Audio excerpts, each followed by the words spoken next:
I hope he does well. How's it going, Trav? Great. Everything's going good. I ain't seen you in a minute. You still look the same as when we were kids. You know, I'm trying to hold it together. That COVID don't look like it hurt your midsection yet. I just started getting to work back out. Yeah, well, same here, man. You know. All right, everyone. Have you had a chance to see? All right, let me go. Sorry, Councilor Brown. There'll be opportunities for sure to catch up. Just want to get the meeting underway. Seems like we have the majority of the council on the call. So what I will do is go ahead and get started. I believe my team is on yet, though. There'll be time. I want to get the meeting started. Okay. All right. So the time now is 7:03 p.m. and it is March 21st, 2022. This is a regular city council meeting. I just want to thank of course, our councilors and our guests for joining us this evening. So with that, Madam Clerk, I will turn it over to you, please, to call the roll. Councilor Perez? Present. Present. Councilor Letterman? Present. Present. Councilor Curran?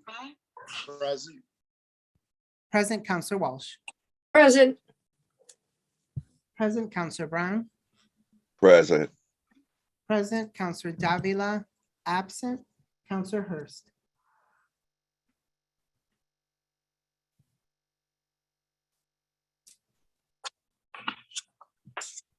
Absent. Councilor Edwards? Present. Present. Councilor Allen?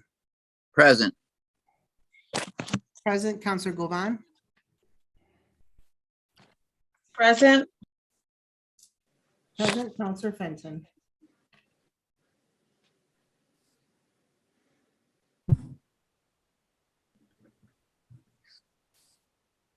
Absent. Councilor Whitfield? Present. Present. Councilor Williams? Present. Madam Clerk, can I please have a vote count on that, or who's missing? We have 1, 2, 3 city councilors that are missing.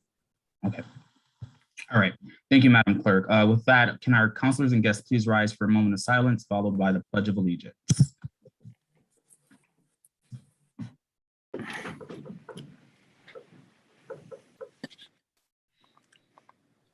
I pledge of allegiance To To the to the flag flag of the United States of America and to the to the republic for which it stands, One one nation, nation, under God, flag indivisible. indivisible, with liberty and justice for for all. all.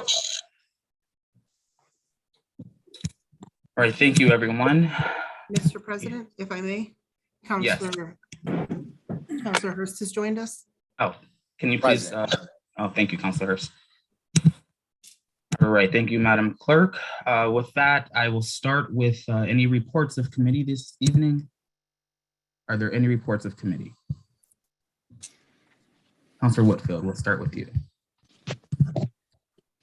Thank you, Mr. President. I have 2 finance reports of committee to discuss today. Just pulling up my document. The first meeting took place on 3/16/2022. The major item on the agenda was the 6.5 million of free cash that is being requested to be transferred to Opal and Wynn for the construction of 1331 Elm Street.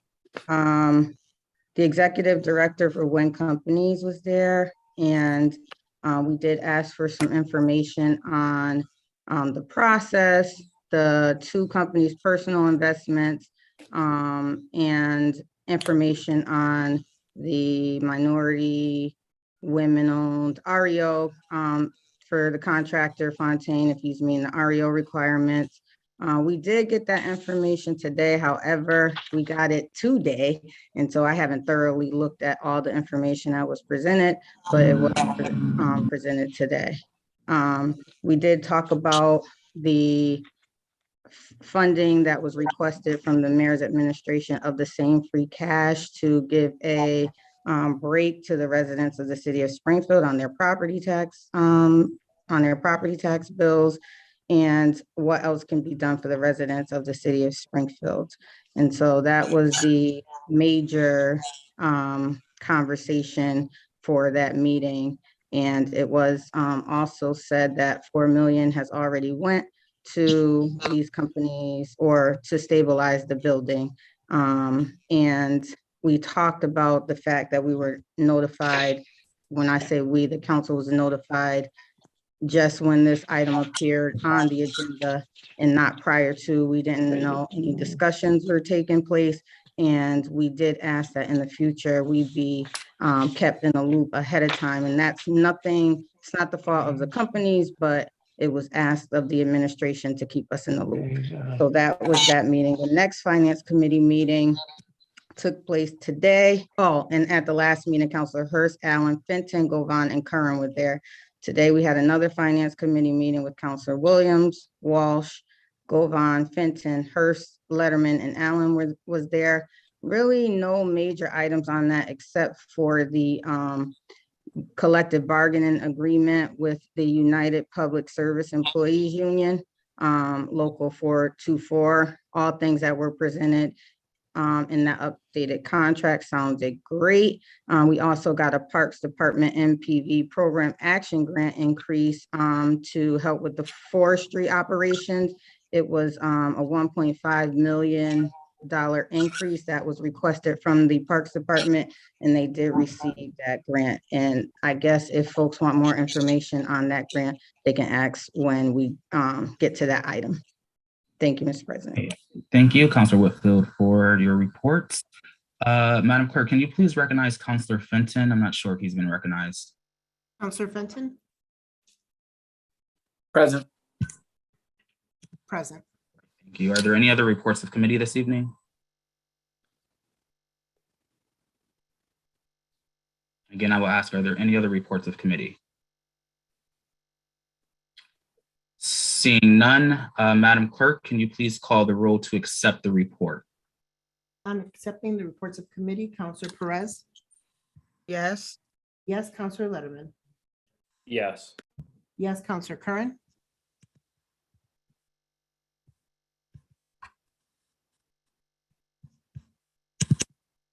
Councilor Curran? Away, Councilor Walsh? Yes. Yes, Councilor Brown? Yes. Yes, Councilor Davila? Absent, Councilor Hurst? Yes. Yes, Councilor Edwards? Yes. Yes, Councilor Allen? Yes. Yes, Councilor Govan?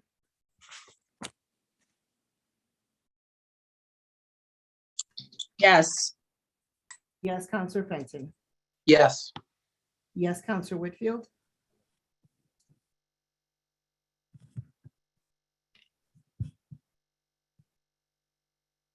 Councilor Whitfield? Away, Councilor Williams? Yes, the reports have been accepted. Thank you, Madam Clerk. All right, councilors, our next informational item, I've invited Judge John Payne, who of course has been hired as our new city solicitor, to come to this meeting for a proper introduction, as well as an opportunity for the council to, ask any relevant questions about his experience after I give him the floor to speak. Councilors, I do want to also say that I had an opportunity to meet with him last week, and he did share some updates with me around our request to know more information relative to, our legal support as it relates to drafting legislation and for other myriad of reasons. And he provided me updates on that. But I think the appropriate platform to discuss that is I do want to have another general government meeting, Councilor Fenton, as I know the last one got canceled. So I would just ask that any questions or comments kind of be made relative to his experience, and then we can proceed with the agenda. So at this time, I'll pass it to our new city solicitor, John Payne. Feel free. Thank you, President Williams. For those of you who I do not know or have not met, my name is John Payne. I have recently become the city solicitor and started those duties. I've replaced Attorney Pakula, who will remain working with the law department on a contract basis for a minimum of 6 months. He has several very detailed cases that he's been working on, and we would like to keep him involved in that. Right now, I'm becoming engaged in the law department. It has changed a lot in 30 years. When I was last, 32 years, when I was last the city solicitor, it is a different department with different issues and different activities. Just to name a couple, obviously the issue of cannabis, which, as I said to Councilor Williams, when I was first the city solicitor, there was cannabis was something you bought on the street corner. Now we have a general business at it. The idea of a casino obviously is something completely new. I'm dealing with a number of different issues right at the moment. First and foremost is staffing. Our number of attorneys in the law department is down significantly, and I'm making efforts to get people to come in to fill some of those issues, fill some of those slots. We could use some additional people clearly in the area of litigation. One of the areas that we also need some additional support is in the area of public records. I have been absolutely amazed in the few short weeks that I've been there at the level of public record requests that come into the city every day, which require an enormous amount of time and effort, not only by the law department, but by the various departments that receive these requests. And we're trying to restructure the public record system right now so that it becomes more efficient, that we can clearly understand what records requests are coming in, how they're being handled, how they're going out, keeping records of all of those so we're not reinventing the wheel each time we get a similar type of request. Again, the area of litigation is something that we have to get straightened out and build up our capacities there, given the fact that the courts are now reopened more and more, and many of those cases that have been on hold over the last several years are now coming to a point where they're being called for trial, and we have to be able to present our cases in the most positive way that we can. So those are a couple of the issues that I'm trying to deal with. I've also spoken with President Williams about the idea of making sure that there's a more consistent presence from a legal standpoint for the council, so that they will know who is going to be there on a regular basis, someone that they can rely on, contact on a regular basis. Right now, I know tonight Robert Shuchuk is there. One of my deputies, Kathy Breck, will be also a regular at the councils. And I think one of the positions we're looking to fill would be someone who would be designated to work in a more closer relationship and a more consistent relationship with the council. So those are the points that I would make right at the moment. I'd glad to share any other information or answer any questions that you might have. Thank you, Solicitor / Judge Payne, and I appreciate your experience that you're bringing to the city. Counselor, again, I'll say, Counselor Fenton, I'll start with you. Thank you, Mr. President. Thank you, Judge Payne. I just wanted to thank the solicitor for joining the city's legal team. He's got obviously the acumen and tremendous background to join us. And I think that the city of Springfield is in good hands under his stewardship in the law department. He's more than qualified for the position. And I think that it's a testament to his character that he's come out of retirement here to help the city of Springfield Law Department and to return home to 36 Court Street. So thank you, Judge. And Mr. President, as you said earlier, I look forward to having that general government meeting and speaking in more detail with the judge about the law department and specifically what he's got in mind for the next calendar year with staffing issues and as that relates to the city council. So happy to schedule that meeting and talk in further detail about it at that time. Thank you. All right, thank you, Councilor Fenton. Councilor Brown. Thank you, Mr. President. I also want to say I'm definitely glad to have you, Judge Payne. Your record precedes you. You're definitely well respected. Being a Ward 4 counselor, I would just love to extend maybe a cup of coffee if we can sit down and schedule a meeting just to go over maybe some of the concerns and issues of the different things that happen in my district. I definitely love to pick your brain. And I just, once again, just like my colleague, reiterate, I'm definitely glad to have you. Thank you, Mr. President. Thank you, Counselor. I'd be glad to sit down at any time with you. I would just ask you not to pick too much. There isn't a lot left. So, Councilor Edwards. Thank you, Councilor Brown. Welcome, Judge Payne. I also look forward to having an opportunity to meet with you personally and get to know you better. One of the more controversial issues before us in the solicitor's office is dealing with is related to cannabis. Could you, or would it be appropriate at this time for you to share your thoughts regarding A&R? Councilor Edwards, can we take that up perhaps at the time of the special permits? Sure, thank you. Okay. I just want to stay within the purview. I appreciate that. Councilor Allen. Thanks, Mr. President. Hi, John. Tim Allen here. Just happy to have you on board. I know you're a little bit outside of here, and you're a great guy, and I have great respect for you, and I look forward to working with you in your new job. And thank you for taking on the responsibility. Thank you. thank you, Counselor. Thank you, Councilor Allen. Councilor Walsh. Am I muted or not? You're good. Like everybody else, I want to welcome Judge Payne to the City Council and back at City Hall. I've known him a long time. I know he does great work, has a great family. I think he'll be an asset. And I am very happy to hear you discuss an issue that the City Council has been talking about for a long time, which is additional help for the City Council on many issues. I think that's very important. I think that will create a very healthy relationship for you with the councilors if some of those points can be worked out. So good luck. Welcome back. Thank you. Thank you, Councilor Walsh. Are there any other questions or comments at this time? All right, seeing none, Judge Payne, thank you again for joining us and look forward to continued discussion around very important topics that we're facing.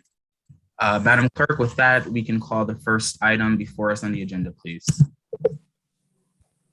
First item on the agenda is for a special permit to operate an adult use marijuana establishment in a portion of the property known as 299 Page Boulevard.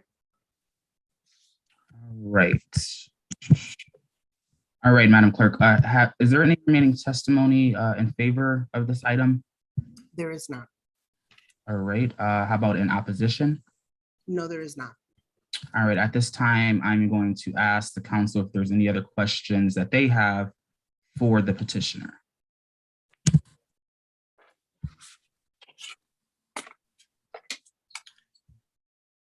Any questions?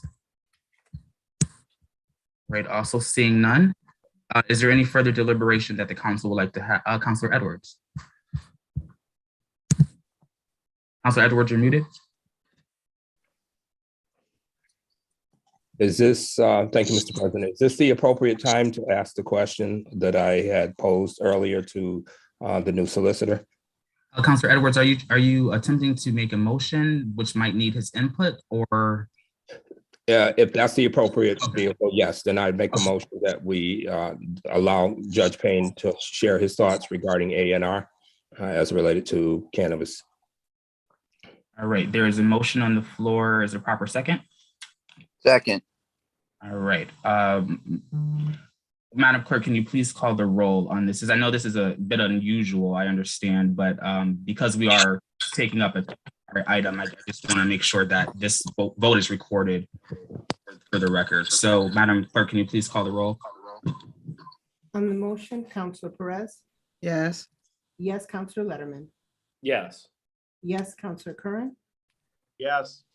Yes, Councilor Walsh? I'm not I'm not sure what this motion means, Counselor Edwards. Is this going to be discussed on 299 Page Boulevard, or is this something else? I think Counselor Walsh, I think so the motion is on A&R, which affects, I guess, different projects within that we're going to be hearing tonight. So he wants to have the solicitor speak on that, which might affect different projects tonight. So I wanted just to give him the floor to do that. That's what the motion's for. Can you remind me what A&R is? Yes. Well, I'm not the person, probably the best person, but it's the plan that we've been talking about in reference to something needs to be changed with an application after the fact. They can, yeah. So yes. Okay, thank you. Well, then I will vote yes. Yes, Counselor Brown. Counselor Brown is recused. Recused. Abstain, Counselor Davila absent, Counselor Hurst. Yes. Yes, Counselor Edwards. Yes. Yes, Counselor Allen. Yes. Yes, Counselor Govan. Yes. Yes, Counselor Fenton. Abstain. Abstain, Counselor Whitfield. Yes. Yes, Counselor Williams. Yes, thank you, Madam Clerk. Judge Payne. Yes, sir. I'm assuming that when you're talking about the A&R, you're talking about the issue of areas that are approval not required. And I'm not sure that you're asking about one specific application or applications in general. In general, Judge. In general. Yes. Okay. I've done, this is kind of popped up on my radar just today, and I've done a little bit of work on this. But quite frankly, it's something new from my standpoint. And what I would indicate that oftentimes these sort of A&Rs are more of a ministerial function than something of a substantive function. But given the fact that this seems to be something that has popped up with respect to several of these different applications, I would suggest, not to delay it any further, but I would suggest, if this is a concern, that the council might ask for a formal opinion so that the law department can draft a formal opinion to the council, setting out exactly what this means, how it affects any of these applicants, how it affects any after the fact selections and changes that might be made. I do have some concerns that we don't go too far overboard on this until we have a good grasp of this, because I am concerned, obviously, that litigation could result and the city could face some potential financial consequences from that standpoint. So my point at the moment would be to ask the council to formally request an opinion as to how the A&R affects the any of these application processes now and in the future. Mr. President, I see that my hand is still up. May I be recognized? Yes. May I make that motion as stated by Mr. Payne, as I believe that it might be applicable to more than just one application, and may be applicable to other applications that are in the pipeline or about to be presented. Second. So, Councilor Edwards, I'm sorry, the motion is to what? Ask for a delay so that ask for an opinion from the law department related to the facts as related to A&R and cannabis. And so you want to table the items, the cannabis items, or continue? Whatever would be most appropriate to give the law department time for a factual legal opinion as to our standing and how it might impact future litigation related to cannabis. Okay. All right. So I think table might be the appropriate term there. And I heard a proper second, I believe, from Councilor Allen, but Councilor Whitfield on the motion.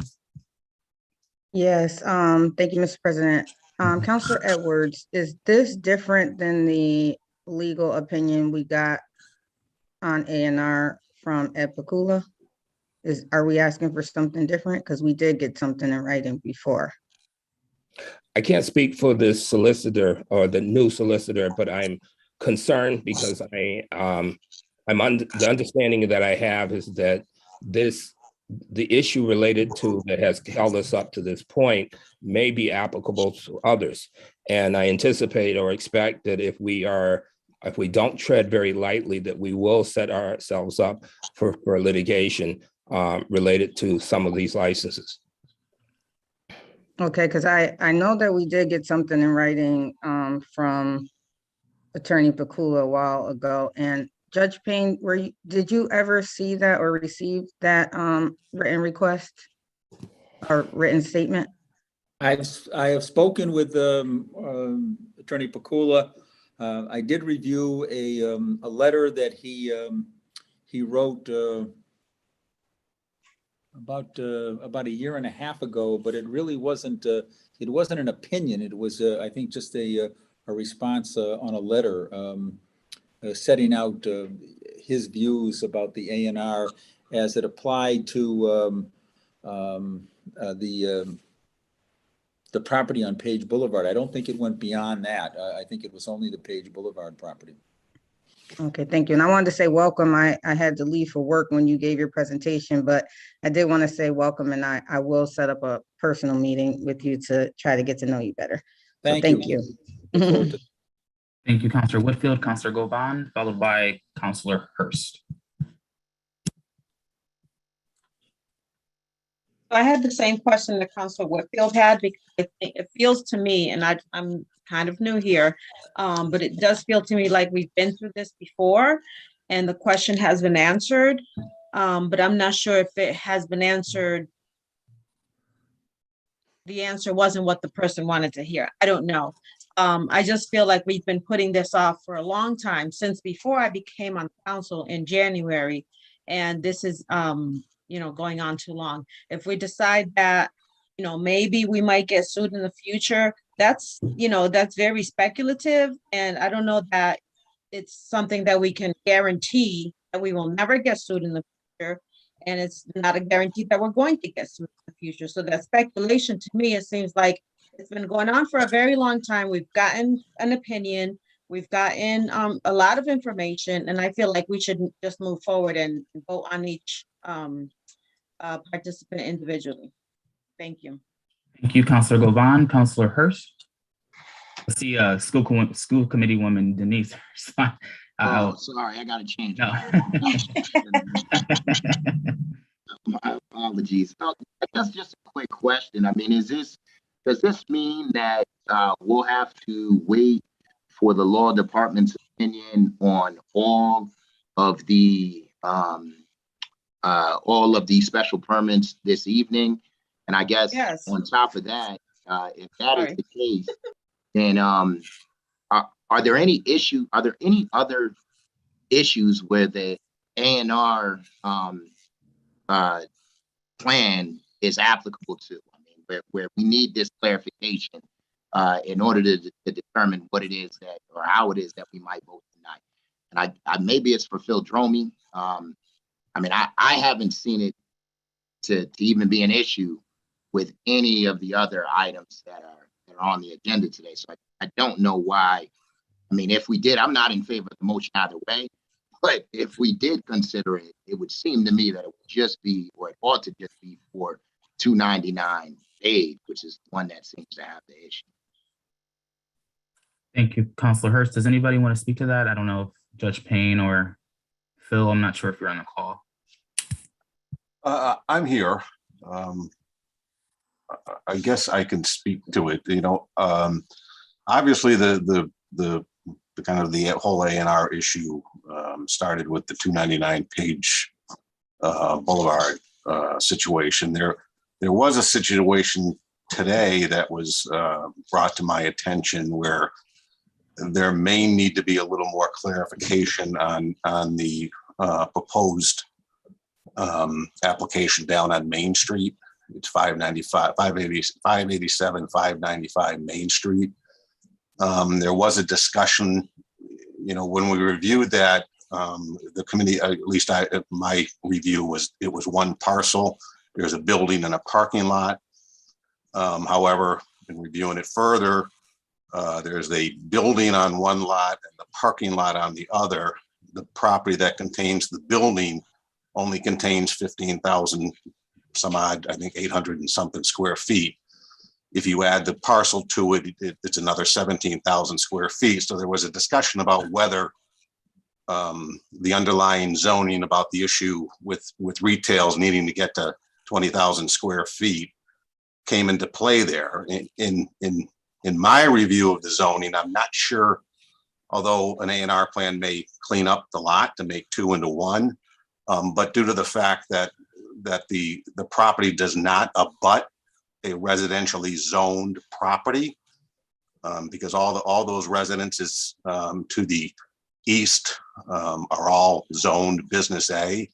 I don't believe the requirement to get to 20,000 square feet comes into play because the article specifically says no adult marijuana retailer shall be located on a parcel which is 50 feet from a residentially zoned property unless that parcel contains a minimum of 20,000 square feet. So the issue that I have is since there are no residentially zoned properties within 50 feet of this particular parcel, I don't believe you then have to get to the 20,000 square feet. But I do think that may be something that needs to be just clarified to ensure that. Because technically an A&R plan could be done, remove that lot line that's between the two properties and it becomes one property. But again, I'm not sure whether that's just a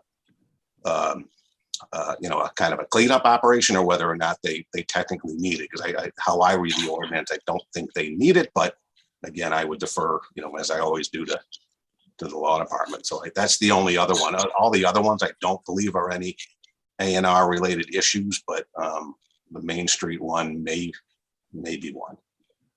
Got it. And so I guess my clarification might be for Councilor Edwards on his motion. Is his motion or I don't, did you make a motion? Is there a motion on the floor?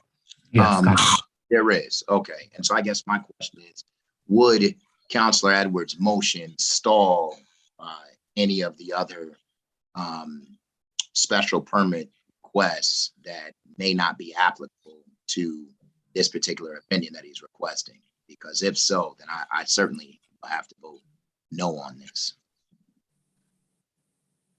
Councilor Edwards. Actually, I would have, at this point, I'd actually be, the suggestion that we might actually look for a legal opinion came from Judge Payne.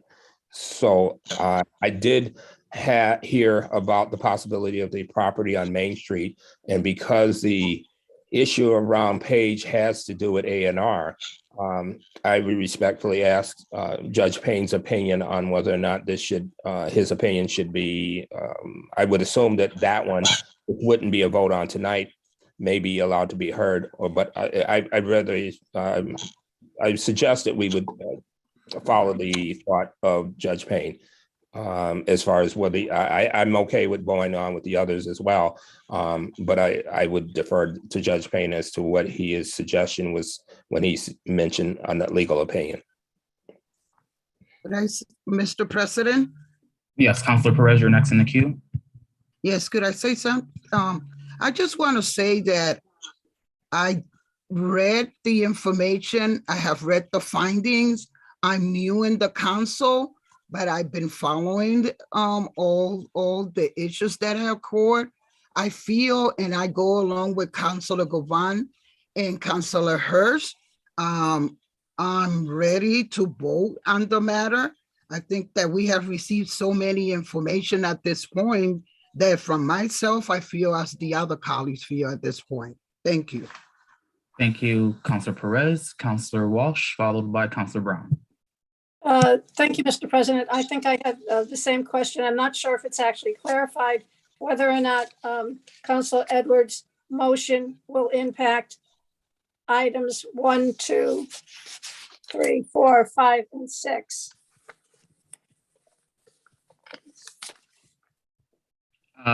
Councilor Walsh, it would, because the current motion is to table all of the cannabis items that are on the agenda tonight. So yes. Well, I have to agree with some of my colleagues that we have been discussing this for an awful long time. And I came here tonight prepared to vote one way or the other, up or down on some of these issues. I really don't think it's fair to anybody to keep delaying this. You know, people have invested money, people are waiting for jobs, people want to move on. You know, and we've been talking about a lot of these issues for a long time. And I don't feel as though I can support another delay. And, you know, the city council shouldn't be concerned about being sued when they take an action, because the people are always going to disagree with you. And if they want to take it to the next level, well, obviously we have a law department. We have now a distinguished judge helping us out. So if you feel strongly about your position, I think you should go with your position and not worrying about legal consequences. So I'd be voting no on the motion. Thank you, Councilor Walsh. Madam Clerk, can you please recognize Councilor Davila? Counselor Davila? Present. Present. Thank you. Councilor Brown? Yes, thank you, Mr. President. Where I know that I'm abstained from these speakings, when it comes to the actual allegations that were made, is where I would support my colleague, Councilor Melvin Edwards. There were serious allegations made. So when we do these things, we have to do it right and correct. We stand on our names. We have serious people who donate and support us. They support us through time, effort, sometimes funding. It would be like me going and buying liquor and lobster with my donation money. Councilor Brown, I'm sorry. Unethical, and it's not correct. We have to do the right thing. And if there's other ways where we can figure it out legally, we should figure it out legally. But there were allegations made. So I'm curious as far as being able to address those allegations and do things what the voters support us to do. Thank you, Mr. President. Councilor Letterman? Thank you, Mr. President. I guess I am also a little confused on what our motion is. I want to understand if the goal is to seek a legal opinion. I'm not sure we need a motion to seek a legal opinion. I mean, I don't have the rules in front of me, but I think that any counselor can request a legal opinion at any time from the solicitor or any group of counselors. I also came here prepared to vote on the agenda items this evening. I think we've heard a lot of testimony, but you know, if there is feeling relative to the body that they want further legal opinions on something, I suppose we could take that up as it relates to each project. I think there are projects here where it does not seem to relate, and I think one of the projects that was brought up where it might relate at some point is only on for the opening of their hearing. So, you know, I'd be inclined to proceed forward. Certainly don't think it's unreasonable for Judge Payne to provide his analysis as the new city solicitor, which he seems to have implied in his statement that he would like to. So perhaps he can clarify, but, you know, I think it might be more appropriate for someone to make that request of Judge Payne. And if there's a question of continuing a specific item, we can take up a vote on that. But I came prepared to vote and not prepared to table in its entirety. So I'll leave that to the body. Councilor Letterman, Councilor Allen, followed by Councilor Whitfield. And just to make clear, Councilor Letterman, you are right. This would just be a motion to table the items that Councilor Edwards requested and not to seek a legal opinion as a conjoined ask. So it would just be to table the items. Councilor Allen. Thanks, Mr. President. We have been talking about 299 Page Boulevard for a while, and it's never been clear which is the predominant opinion, that what was said in the RFP or the right to do an A&R plan. So it seems prudent to me to at least figure that out, and it applies to 299 Page Boulevard. Some people on the council seem to have thought the RFP is the dominant, it says the most on that topic, and other people we've heard say the A&R plan can be done at any time. It seems like we should hear that one and get the opinion from Judge Payne, who clearly brought it up as something that he's interested in pursuing. With Counselor Letterman, I agree with Counselor Letterman that the one in the South End, that there's talk about maybe an A&R plan being in place there, or needs to be in place there. That's on an earlier stage of approval, so maybe it doesn't matter. And the others, so I'm in favor of the 299 of getting a legal opinion on the A&R as it applies to 299. Thank you. Thank you. I see Councilors Whitfield and Govan, and before I get to them, I just want to ask Councilor Edwards, would you be amendable to, I guess, fixing or correcting the motion to be relative to those projects that the A&R is in question? Yes, without hesitation, no problem at all. Specifically, people are making votes based on A&R related to Page, and we should have a legal opinion, not just wanted to make sure that we're on firm legal ground. I respect everybody's opinion, whether or not we get sued. The reality is we've been sued already by a cannabis entity that operates in the city. We were fortunate at that time that they didn't ask for damages and punitive damages because of the delay and the loss of income and revenues.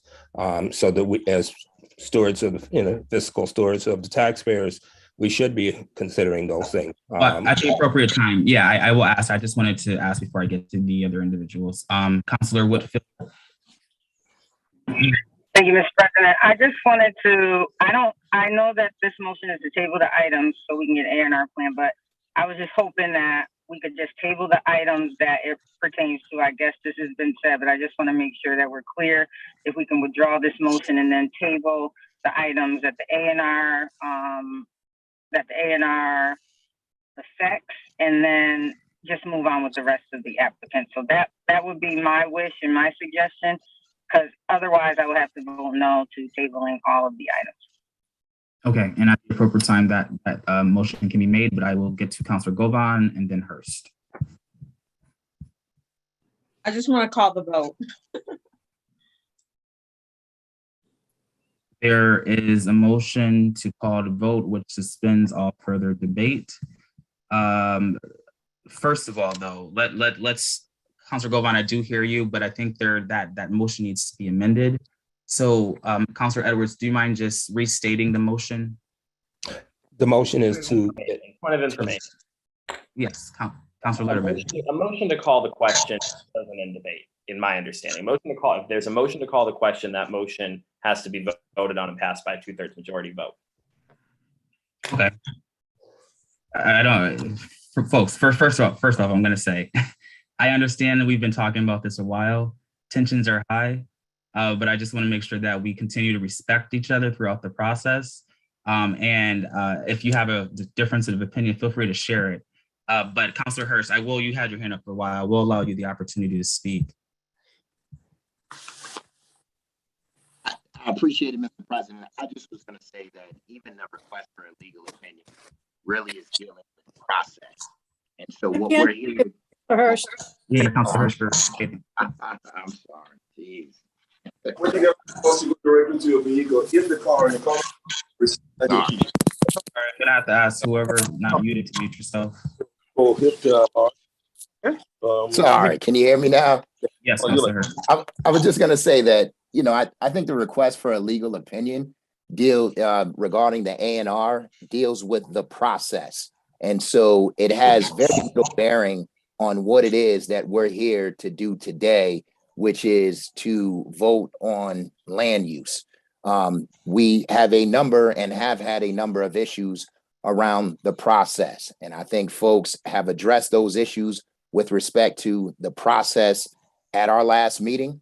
An A&R plan will only help you better understand the process. And I don't think that has any bearing on what it is we're here to vote for tonight, which is land use, nor do I think, will have any bearing on future litigation. We certainly can't base what it is that we vote, or how it is that we vote on this particular special permit based on an opinion as it relates to the A&R plan, especially if we're dealing with land use, which is what we're here to do. So I'm not 100% sure that it's even relevant in terms of getting an opinion for our vote tonight, which has nothing to do with the process. Thank you, Councilor Hurst. Councilor Walsh, followed by Councilor Davila. No, I was just going to say, as far as calling the question, that I would really like to hear what any of our colleagues have to say before we vote on the motion. Thank you, Councilor Walsh. Councilor Davila. Thank you, Mr. President. I was just going to concur. I'm ready to vote. It appears that 299 and the A&R business is really bogging us down. We spent already over 45 minutes talking on this. But in terms of, I know Councilor Govan did call to move the question, but just wondering a point of clarification, if Councilor Edwards withdraw his motion and he can restate it, we can move on. Yes, thank you, Councilor Davila. Councilor Edwards, at this time, if you wouldn't mind restating if you'd like. The motion is for a legal opinion related to and tabling of the issue related to Page Boulevard, so the Solicitor Payne can give us a legal opinion. It does not apply to any other applicants as of at this time. And there's a motion on the floor. Madam Clerk, did you get that? Yes, I'm typing it in as we speak. All right. Is there a proper second? Well, Councilor Allen, would you like to properly second that as you did the first? I will. I second. All right. There's been properly seconded. Madam Clerk, can you please, Councilor Letterman? I'm sorry, Mr. President. I just wanted to clarify the motion, and also certainly didn't mean to appear sharp about the motion to call the question. It's just a pet peeve of mine. Relative to this motion, so the motion is to table 299 exclusively? Yes. And the only question I had was for Judge Payne. Does he have an anticipation of how long it would take him to produce a legal opinion? Judge Payne? I would try to get it to you within a couple of weeks, along with everything else, but I would do my best to get it sooner than that, but give me a couple of weeks. Okay, thank you. Thank you, Councilor Letterman. There's been a motion that's been properly seconded. Madam Clerk, can you please call the roll on tabling the current item? I'm tabling the special permit for 299 Page Boulevard. Councilor Perez. Councilor Davila, I'm sorry, Madam Clerk. My apologies, Mr. President. I'm just for procedural. I did hear the restatement of the motion, but was the first motion properly withdrawn? Yes. Okay, my apologies. Thank you, Councilor Davila. Councilor Letterman, did you have something, your hand still up? Oh, no, okay. Thank you, Madam. Sorry. Councilor Perez. I want to hear the motion clearly, please. So the motion is to table the special permit for 299 Page Boulevard and ask for a legal opinion regarding the A&R plan. And that does not apply to the other ones in question tonight, correct? Correct. Yes. Yes, Councilor Letterman. Yes. Yes, Councilor Curran. Yes. Yes, Councilor Walsh. No. No, Councilor Brown. Abstain. Councilor Davila. Yes. Yes, Councilor Hurst. No. No, Councilor Edwards. Yes. Yes, Councilor Allen. Yes. Yes, Councilor Govan. No. No, Councilor Fenton. Abstain, Councilor Whitfield. Yes. Yes, Councilor Williams. Yes, that means that we will table this current item. Madam, I'm sorry, Madam. Can I just give you a summary vote count, please? Sure, please. So that is 1, 2, 3, 4, 5, 6, 7, 8 yeses. All right, and that is to table the item. Correct. All right. With that being said, Madam Clerk, can you please call the next item before us? The next item is item number 2 for a special permit to operate an adult use marijuana establishment at the property known as 1685 Boston Road. All right, Madam Clerk, have we received any remaining testimony for those in favor of this item? We have not. All right, and how about in opposition? We have not. All right, are there any questions remaining from the council to the petitioner at this time? Again, are there any other questions? Seeing none, is there any further deliberation that the council would like to have? Also seeing none, the hearing is closed then. At this time, I will entertain a motion to approve the special permit. Excuse me, I'm sorry, I don't mean to speak up. Mr. Rushing, no, this is not the, I'm sorry. Sorry. Madam, I'm sorry. At this time, can I please entertain a motion to approve the special permit? So moved. Second, Motion made by Councilor Govan, properly seconded by Councilor Perez. Madam Clerk, can you please call the roll to approve the special permit? On approving the special permit, Counselor Perez. yes. Yes, Counselor Letterman. Yes. Yes, Counselor Curran. Yes. Yes, Counselor Walsh. yes, Yes, Counselor Brown. Abstain. Counselor Davila. Yes. Yes, Counselor Hurst.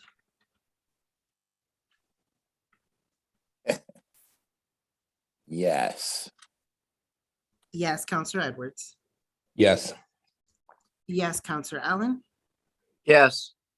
Yes, Counselor Govan. Yes. Yes, Counselor Fenton. Abstain. Counselor Whitfield. Yes. Yes, Counselor Williams. Yes, the special permit is approved. Councilor Perez, please on the reasons for approval.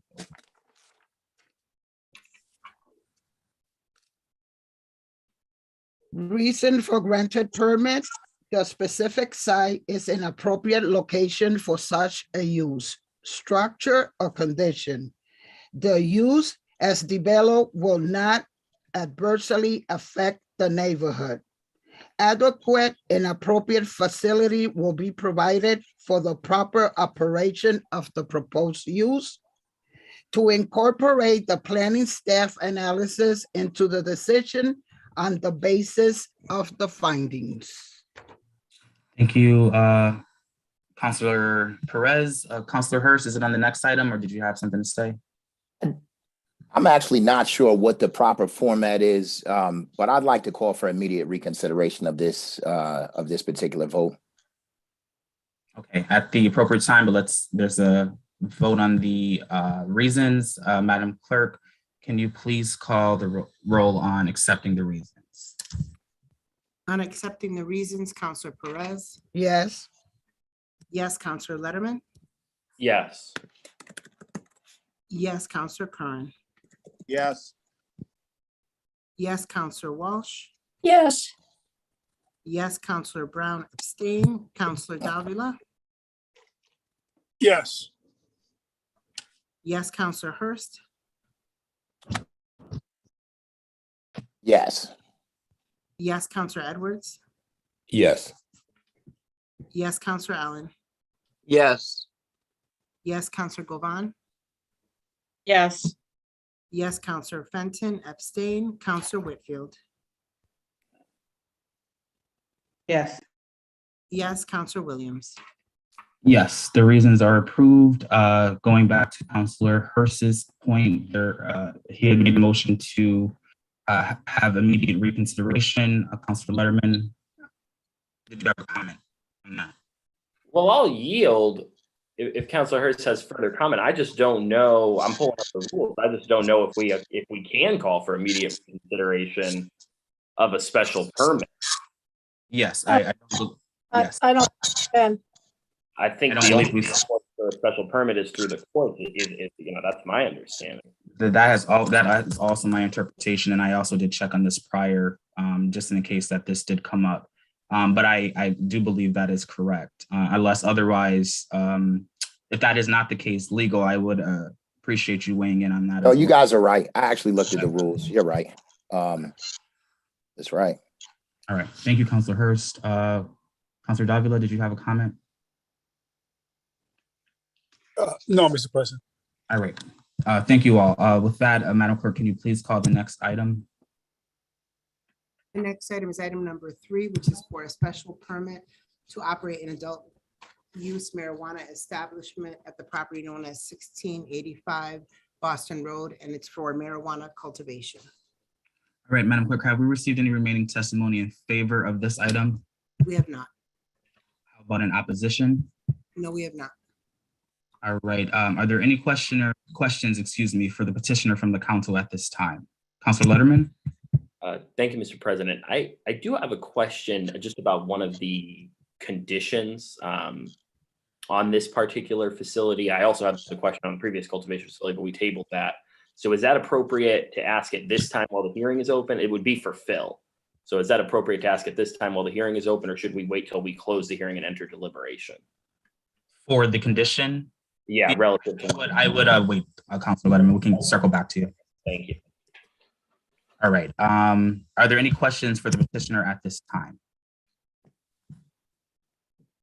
Right, also seeing none, is there any further deliberation, Councilor Letterman? Thank you for that. Yeah. My question is just relative to the conditions around the odor control plan. I know we've been reading about some of what's been going on in Holyoke, and so I want to make sure that we have proper protections in place in case we experience similar issues.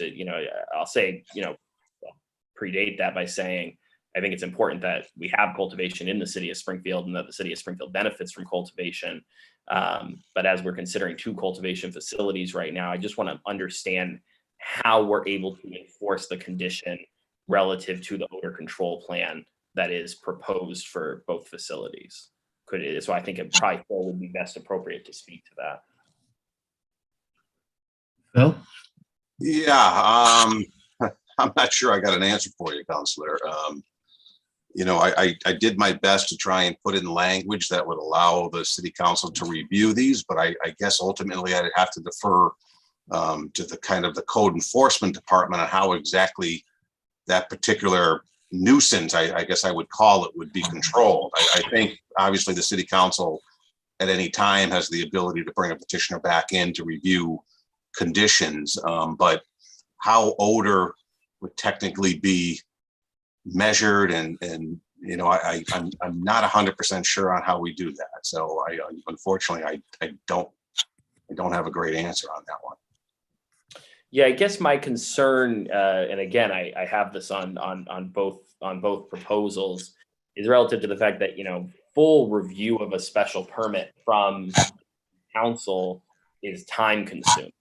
So if there's a injurious situation taking place at a cultivation facility, and this is something for us to consider for future projects as well, it seems like only having special permit review as the option probably doesn't go far enough. I mean, is it fair to say relative to the conditions that currently are proposed for both, that the code enforcement could just rule them in violation of their conditions and take them through the court system? Well, yeah, I absolutely. I think, it's similar to and I'll just kind of compare this to the Paragon Street where there were noise issues. Code enforcement was able to classify them as in violation of the noise ordinance. They were then required to get documentation from a certified sound engineers in order to ensure that they were in compliance. So I would think if the odor control becomes an issue, that a similar process could be started by code to notify them that they're in violation, and then it would be up to the petitioner then to determine that they are in compliance with the odor controls. Again, Paragon Street took a long time, Phil. But I'm not. I certainly can't stand here and tell you that the code enforcement process is quick. So, but I don't know. Besides the city council being able to review the special permit, the only other legal avenue that the city has for violations of either special permits or zoning is through the court. So, I don't know if we have a simple answer to that. Okay. Have we passed the time, Mr. President, where we can ask a question of the petitioner? Yes, in the format, Counselor. Yes, this is deliberation. Yeah. Okay, I'll yield it this time. I mean, if I don't mind if you'd like have a question of the petitioner, you can give him the floor. I don't mind. Yeah, I guess my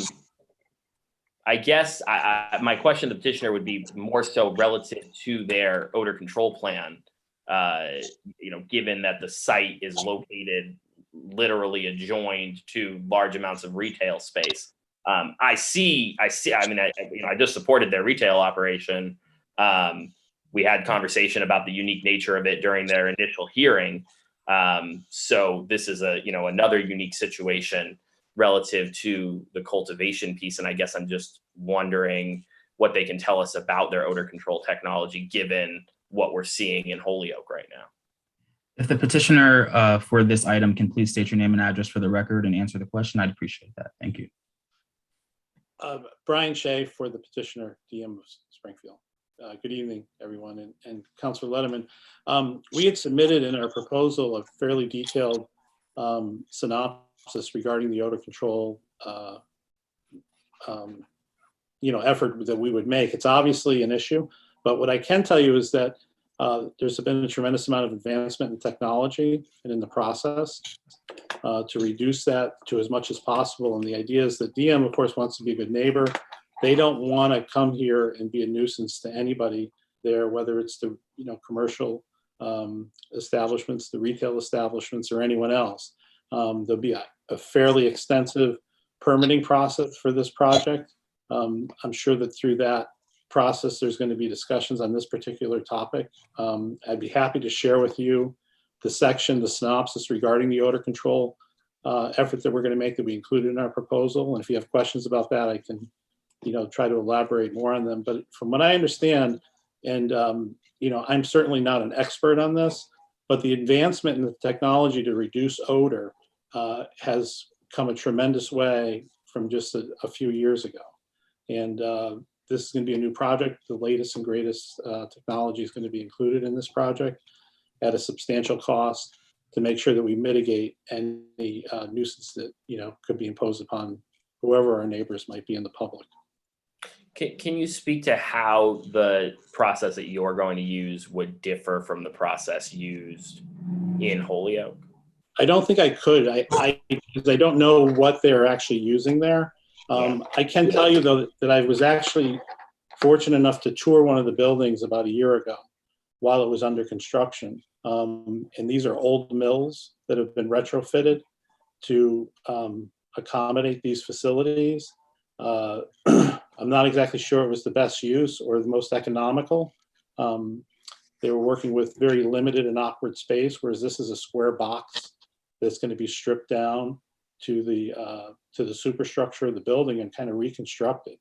I think it's a different project and a different application for a cultivation facility than what you saw in, at least what I saw in Holyoke. I can't speak to both facilities because I've only been in one of them. Okay. Well, thank you, Attorney Shea, Mr. President. I see another colleague has a question as well, so I'll yield at this time, but I may come back to this. All right, and I just want to emphasize this is a point of deliberation. Councilor Davila. Thank you, Mr. President. I have a question for Phil. Phil, I understand that we already have one medical cultivation in the city, correct?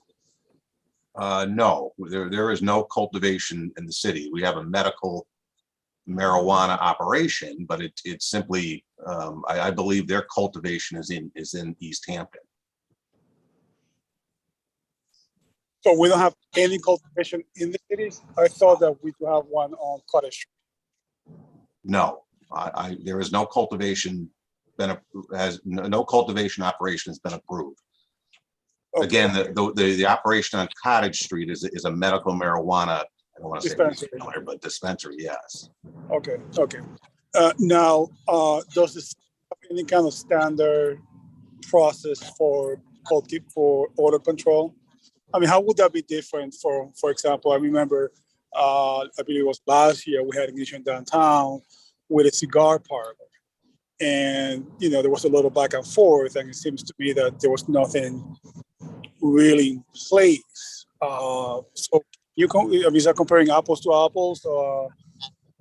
Because do we have, I guess my simple question to you is, do we have any kind of standards already created for odor control? Because my concern is that although this is a great, valid quality of life issue, we have postponed this particular applicant for a pretty long time. And so I know we're gonna get it done right, but I will be hard pressed to believe that if they have come this far, that they are going to create a problem with the order. So, so do we have any kind of standards for the city? Any kind of process for order control? Yeah, I'm not, I'm not sure, to be honest with you. Mr. President, I would love to hear what my colleagues have to say, but I am a little concerned to continue to delay this particular item. Thank you, Mr. President. Thank you, Councilor Davila. Are there any councilors who would like to engage in further deliberation? Councilor Letterman. I'll yield to Councilor. Thank you. Councilor Perez. Yes, I just want to state, we are making assumption of something that will happen. I think that it's a discussion, further discussion. This is all new projects to us. And I like this aspect because what we're doing is doing prevention. But in the interim, we cannot speculate on something or just sequester the people that we have in front today based on speculations. So I just wanted to put that statement out there. Thank you. Thank you, Councilor Perez. Councilor Govan, and then I'll get to Councilor Letterman. Thank you, Mr. President. So I agree with Councilor Perez. We're speculating a lot. We're thinking what might happen. The problem in Holyoke, apparently there's a problem with the marijuana odor. I'm wondering, we do this all the time, right? Because like the cigar bar, the lounge down there on Worthington Street or on Chestnut Street, they might have a problem with odor. We have in our city, we just stopped the biomass plant from coming here. Well, and we might still be fighting that, but those are the kind of things that we have to respond to. I don't know that we should be sitting here speculating, well, if there's odor, what are we going to do about it? We address it if it happens. I'm hoping that the petitioner will be responsive. So far, they have come to the neighborhood council. The neighborhood council was supportive of their petition. They, guaranteed that they would do everything that they could to make sure that the community is safe from harm. And I'm hoping that if something does happen where there is, more than an offensive odor, then we should be able to go to them and address it at that time. I think we need to just keep this moving, I guess. But that's my opinion. Thank you. Thank you, Councilor Govan and Councilor Letterman. If you don't mind waiting for Councilor Whip, though, please. Thank you, Councilor Letterman. I just wanted to say that as city councilors, it is our responsibility to do our due diligence. And so with that, I want to say that Councilor Letterman brought up very valid points when it comes to odor mitigation.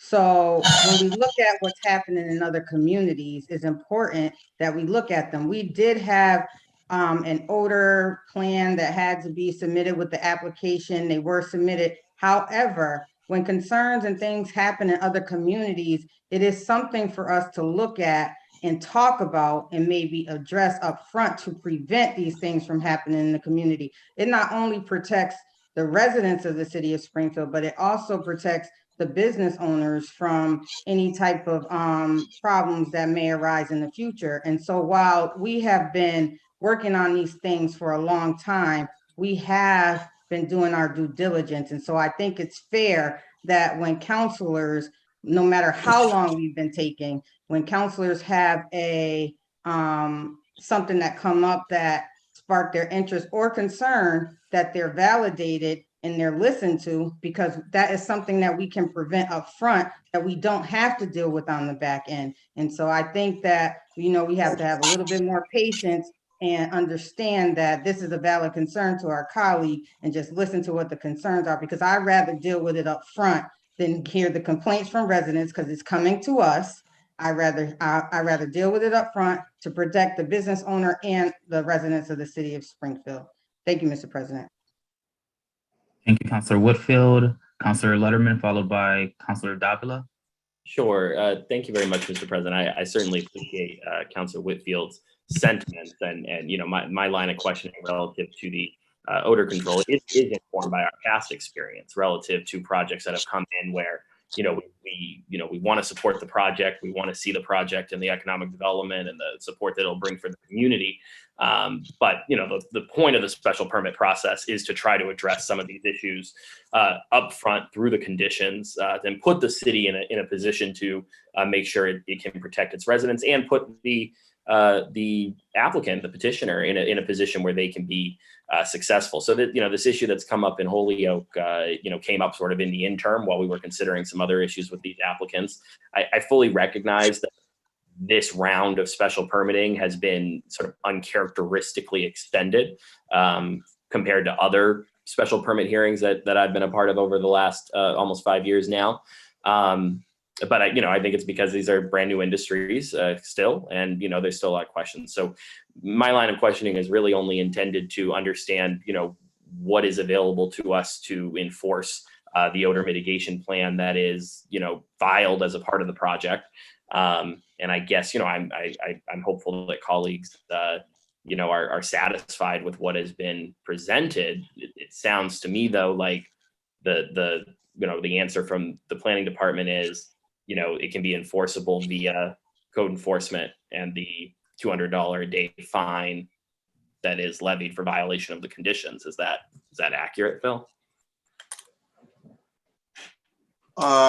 Yeah, I guess I would be in agreement that that any of the conditions that are in violation would have to be cited and then given an opportunity to remediate whatever the issue is. But I do think that's the legal option of the city when there are violations of the special permit, including a violation of the odor control. There is a specific section in the zoning ordinance which talks about nuisance odors and air emissions, which they would fall under. But there are no, quote unquote, solid guidelines. All it simply says is that, the odors or objectionable odors cannot be detectable at any property line on which the lot and emanating the odors is located. So how that's measured and how that's determined, I'd have to defer to the building department on how that would be enforced. But to me, there is a zoning ordinance which talks about nuisance odors. So this certainly would fall under that if someone were to complain.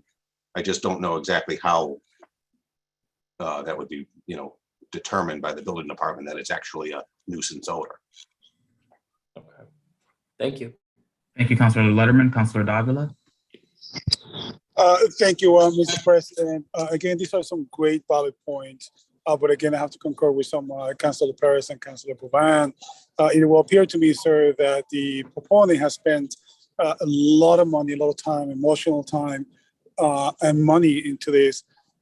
If there's an issue, we can always bring them back, and keep in mind that I myself had to deal with the paradigm issue on my own district, which was a nightmare.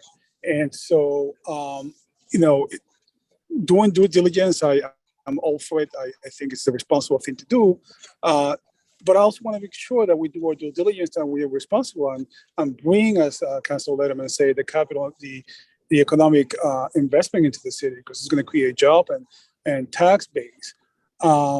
So I am a little concerned. I'm in favor of just moving on with this particular issue. If there is an issue, we can bring them back definitely within the purview and the powers of this humble body.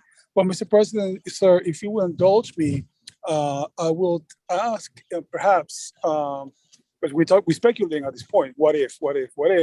Maybe the proponent will have a thought or that he could share with me that help me move forward on this. Yeah, thank you, Councilor Davila. I do see, Chris Mitchum, are you on behalf of the petitioner? If so, could you please state your name and address for the record? And if it's on odor specifically, feel free to comment. Yes, Mr. President, Chris Mitchum here, address 74 Grafton Street in Worcester. Odor is a very common issue that we've dealt with nationwide. and it's it's very relevant, and absolutely respect the topic. I understand how it can impact residents and impact folks in your district. So we have gotten really good at addressing odor. I want to, put my name on the line here and personally guarantee that, there will be no odor issues. I can say that with a 100% degree of confidence because I've fought odor issues for over 6 years now, and it's a very solvable problem. It's a math equation. It's how many cubic feet per minute of air you need to pump through a carbon filter to make sure no odor is getting out. And it's also a function of how well the seals on the building are in our grow rooms. And the way we design grow rooms are very tightly sealed. So I can say, put my reputation on the line and say with 100% confidence, there will be no odor issues. On the off chance that when our architect goes through and designs the build out, if there is an odor issue or a complaint from a neighbor remaining, we can absolutely address that by adding more carbon filters to make the odor issue go away. Thank you, Mr. Mitchum. Councilor Perez. Yeah, just for the records, Councilor Letterman, I am very serious about environmental. Right now, I have an issue in my ward that is going to be impacting environmentally. What I just trying to say is that we are speculating. And I think, as a matter of fact, this is a learning process for all of us. I think in the hearings and in the meetings, because I'm a new counselor right now, those are the issues that are coming up that we should be taking notes and addressing it for future precedent. But for the records, I do worry about the environment. And I do have an issue right now environmentally.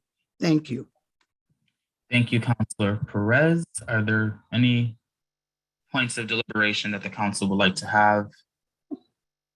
Right, seeing none, the hearing is closed. At this time, I will entertain a motion to approve the special permit. So moved. Motion made by Councilor Davila. Is there proper second? Second. Seconded by Councilor Perez. Madam Clerk, can you please call the roll to approve this special permit? On approving the special permit, Councilor Perez? Yes. Yes, Councilor Letterman? Yes. Yes, Councilor Curran? Yes. Yes, Councilor Walsh? Yes. Yes, Councilor Brown? Abstain, Councilor Davila? Yes. Yes, Councilor Hurst? Yes. Yes, Councilor Edwards? Yes. Yes, Councilor Allen? Yes. Yes, Councilor Govan? Yes. Yes, Councilor Fenton? Abstain, Councilor Whitfield? Yes. Yes, Councilor Williams? Yes, the special permit is approved. Councilor Perez, on the reasons for approval, please. Reason for granted permit. The specific site is an appropriate location for such a use, structure, or condition. The use as developed will not adversely affect the neighborhood. Adequate and appropriate facilities will be provided for the proper operation of the proposed use. To incorporate the planning staff analysis into the decision at the basis of the findings. Thank you, Councilor Perez. Madam Clerk, on the reasons, please. Roll call. On the reasons, Councilor Perez? Yes. Yes, Councilor Letterman? Yes. Yes, Councilor Curran? Yes. Yes, Councilor Walsh? Yes. Yes, Councilor Brown. Abstain, Councilor Davila? Yes. Yes, Councilor Hurst? Yes. Yes, Councilor Edwards? Yes. Yes, Councilor Allen? Yes. Yes, Councilor Govan? Yes. Yes, Councilor Fenton. Abstain, Councilor Whitfield? Yes. Yes, Councilor Williams? Yes, congratulations to you all. All right, Madam Clerk, can you please call the next item before us? Next item is item number 4 for a special permit to operate an adult use marijuana establishment, storefront retail at the property known as 479 Main Street in Indian Orchard. All right, Madam Clerk, have we received any remaining testimony in favor of this item? We have not. Have we received any in opposition to this item? No, we have not. All right, at this time, I will ask if there's any questions for the petitioner at this time. Counselor Govan. No, I'm sorry. I didn't have a question. I just had a comment. Okay, feel free to make it, Counselor Govan. Okay, thank you so much. I know that Mr. Yola did not receive any opposition, but we did hear Mr. Rushing in the past. He had given some testimony about not wanting this in our community. However, I'm set to vote today, and I will be voting in the affirmative because the community and the council members and the businesses in the area are in support of this petitioner. That's all I wanted to say. I just wanted to acknowledge Mr. Rushing. Thank you, Counselor Govan. Are there any other questions at this time for the petitioner? Yes, I'm sorry. Counselor Hurst? I actually would like to give Mr. Rushing the floor to express why he might be in opposition to this particular special permit. Thank you, Counselor Hurst. Mr. Rushing, you have 3 minutes.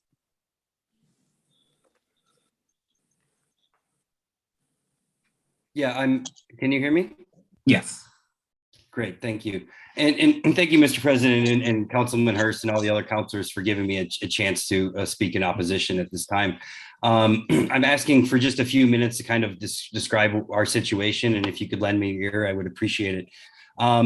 First of all, let me introduce myself. I'm the new business development director for Origins and also the author of the application for a retail location at the corner of Harrison in Maine in beautiful downtown Springfield.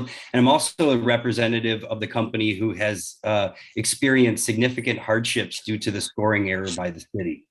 Origin's official score should have been placed in the 5th place position in the city's selection standing, and we were eventually awarded the 7th place due to a tally error.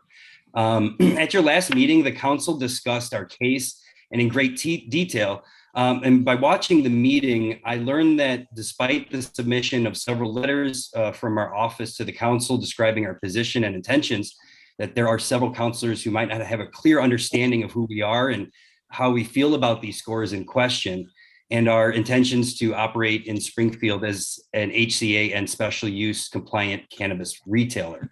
So please, let me fill in these factors real quick for you and allow you to make a proper decision this evening. The decision that will dictate how all the dust settles after the investigation through the audit.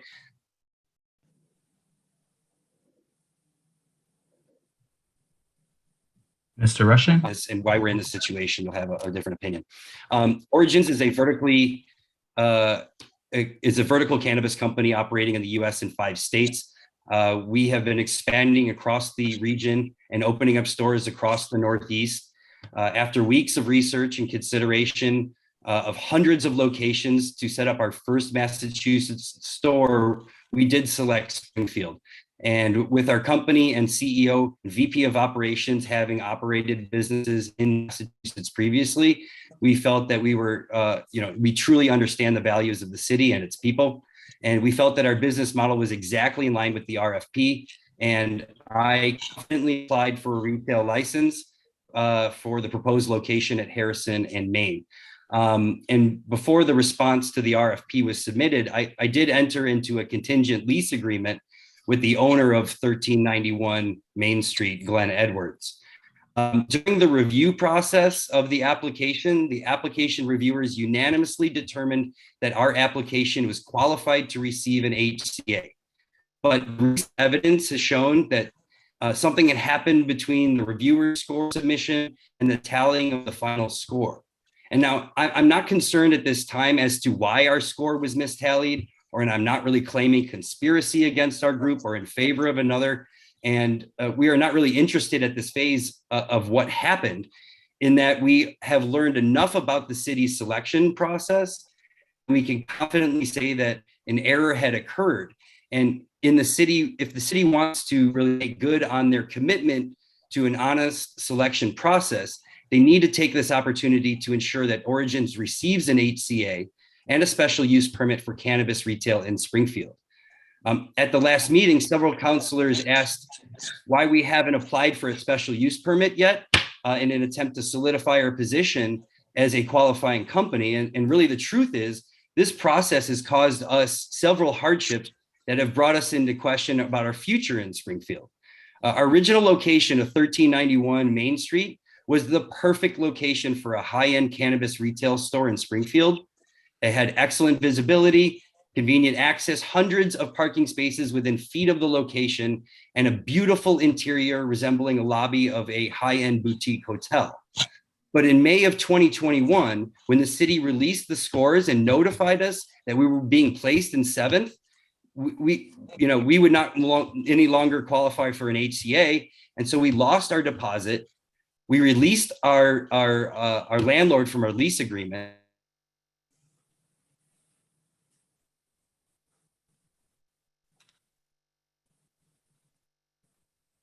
Mr. Rushing, are you there?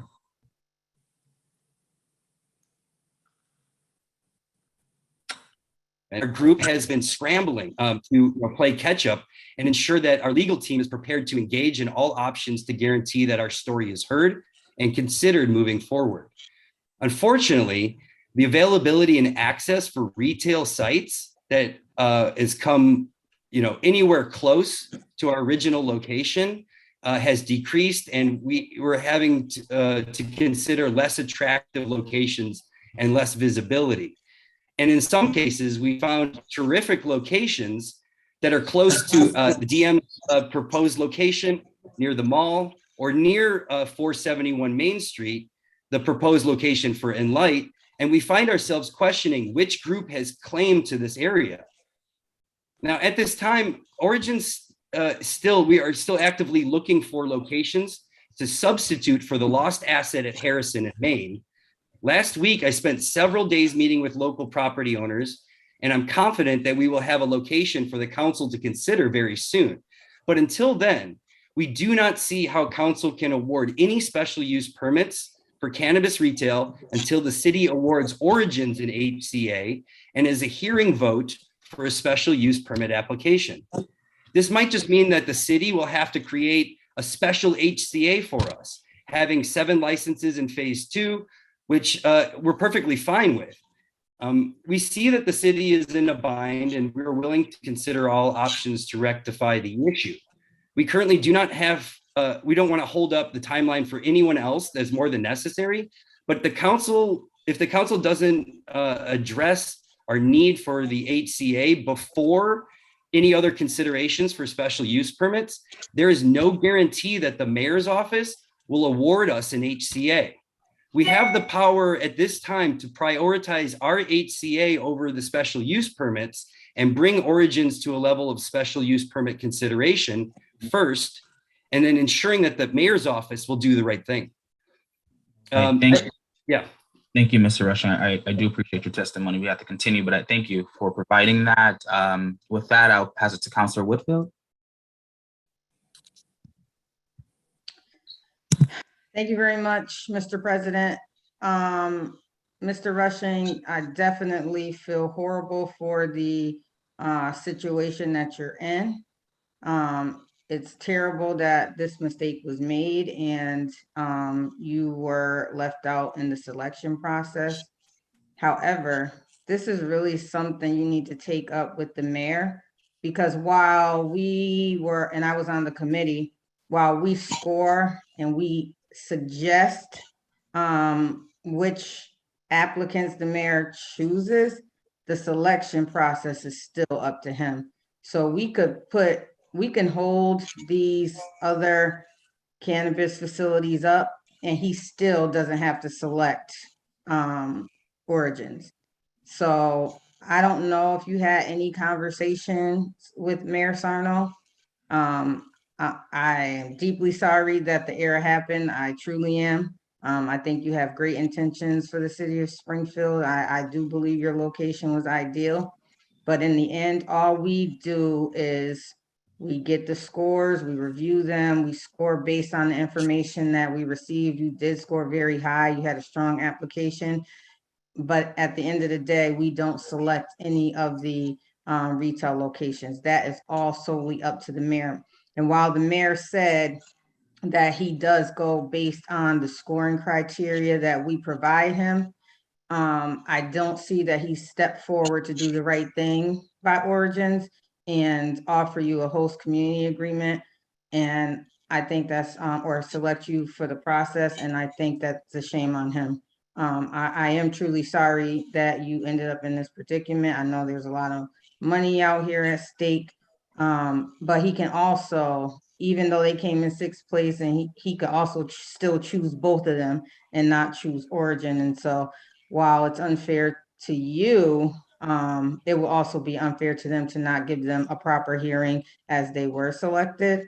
So I don't know if you had a discussion with the mayor's office yet, but I would encourage it. And I encourage some of the counselors or other folks to also talk to Mayor Sarno and request that he do the right thing, because I know that Counselor Hurst has been really doing a lot of due diligence to make sure this process was fair and accurate. And there are some details that prove to me that it wasn't. I'm only speaking for myself as one counselor, but the due diligence was done. I, however, don't think that we can hold up these other locations based on a decision that Mayor Sarno is making. So I feel for you, and I'm truly sorry, and I apologize for what Origins is dealing with right now. And Mr. President, if I may. You can respond briefly, Mr. Rushing. I appreciate that. And yes, we have reached out without response, but we are at this point, we wanted to mostly give the opportunity to stop this process and give a sense of fairness to the city council. If it looks like that it's not something that you're going to be able to do in stopping this process, then yes, we're prepared to go and have that conversation with the mayor's office. My lawyer counsel will obviously be doing that. This was more of person to person and see if there was a personal way we can meet in the middle. But it looks like at this point that we will have to go to that other route, which again draws out things and gets very expensive for us as well. But we wanted to try this method first, and we know where we stand at this point. Yeah. Thank you, Mr. Rushing, and thank you, Councilor Whitfield, Councilor Govan, followed by Councilor Davila. Thank you, Mr. President. Thank you, Mr. Rushing, again for commenting and for expressing your concerns. And again, just like Councilor Whitfield said, I am sorry that the process played out this way. However, the other petitioners that were here, they didn't play any part in the error that was made, I don't believe. And I feel that, like Councilor Whitfield said, we have to move forward. I will actually, if I can make a call to the mayor myself and see if there's something that I can talk to him about. I don't know if I'm going to get any other response than you got or anyone else got. But I think it's something that, certainly you need to move forward with, because it is, that it wasn't right. But again, it wasn't the other petitioner's fault that the errors were made. And that's my thoughts. Thank you. Thank you, Councilor Govan. Councilor Davila. Thank you, Mr. President. James, I would like to join my colleague, Councilor Whitfield, in on behalf of the city apologizing for the fiasco of this process has been on this phase 2. Just to put it on the record, on the last meeting, I did state that we should issue permits to all 7. Of course, as you stated, it's entirely up to the mayor whether the mayor is going to give an HCA or not. There needs to be some remedy. I hope the mayor will be amicable to that. Again, I call on the mayor's office to issue 7 licenses as it is within his purview to do so. Thank you, Mr. President. Thank you, Councilor Davila. Are there any other questions or comments at this time? Councilor Hurst? Yeah, I would just like to say to my colleagues that I think we have an opportunity to do what is right. We have an opportunity to ensure that the mayor awards Mr. Rushing and his company a host community agreement before we award individuals a special permit who in any other circumstance would not have received a host community agreement or a special permit from us because they would not be before us. The mayor has always been extremely clear in saying that he's going to follow exactly what it is that the selection committee has done and the scores of the selection committee. He said he was going to award 6, and he went and awarded licenses in the order that he thought were the top 6. Come to find out that order was incorrect. And so, in my opinion, even prior to us being here, the mayor should have extended an additional host community agreement to this gentleman. We also have the opportunity to avoid future lawsuits, because I can only imagine that if something is not done, then the city is going to find themselves paying out a lot more money than we needed to, and we could have avoided it right now. This individual who was applying for this special permit should have been number 7. And my thought process, and at the proper time, Mr. President, I think we should continue item number 7 until such time as the mayor, this particular item, until such time as the mayor awards this individual who has been wronged a host community agreement and makes them whole again. I have to believe, especially considering who these individuals are right now who are applying for a special permit, that the mayor will yield and will give these individuals a host community agreement rather swiftly. And so I think this is our opportunity to make Mr. Rushing whole, especially considering that the individual that we're getting ready to approve a special permit for would not have even been before us but for this scoring error. So I think we have an obligation and we have an opportunity to ensure that this occurs. And, I'm hopeful my colleagues will support the motion to continue this item.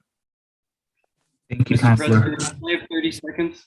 No, Mr. Rushing, I'm sorry. We've moved beyond the point of public testimony at this time. Thank you, Councilor Hurst. Are there any other questions for the petitioner at this time or deliberation? Seeing none, Councilor Hurst, this would be the appropriate time if you'd like to make that motion. Yeah, I'd like to make a motion to continue this item until such time as the mayor awards a host community agreement to Mr. Rushing's company, which should have been done according to what it is that the mayor has always stated as it relates to awarding host community agreements. So, Councilor Hurst, would you like to table that instead as continuing? We'll put this on the next agenda. how tabling it is fine until such time as the mayor awards an HCA, and that could be tomorrow. That doesn't have to be a long time. I can assure you that based off of who this individual is, the mayor will award the gentleman who was supposed to finish in number 5 a host community agreement immediately. All right, there's a motion on the floor. Thank you, Councilor Hurst, to table the current item. Is there a proper second?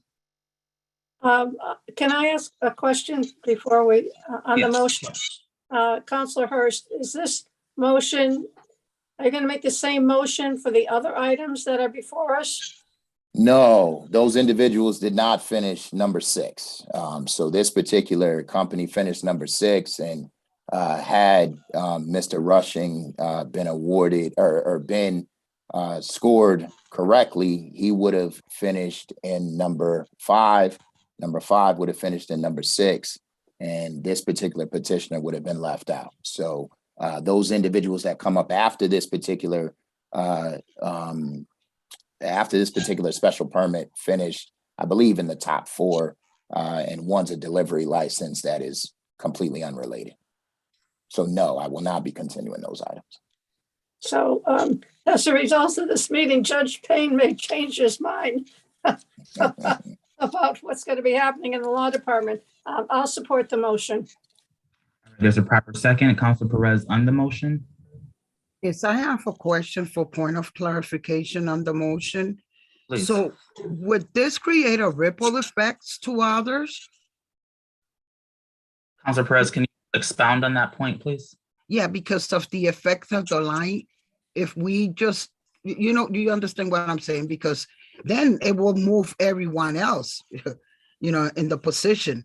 If we withhold this one, so number 6, and that's why I need explanation on that.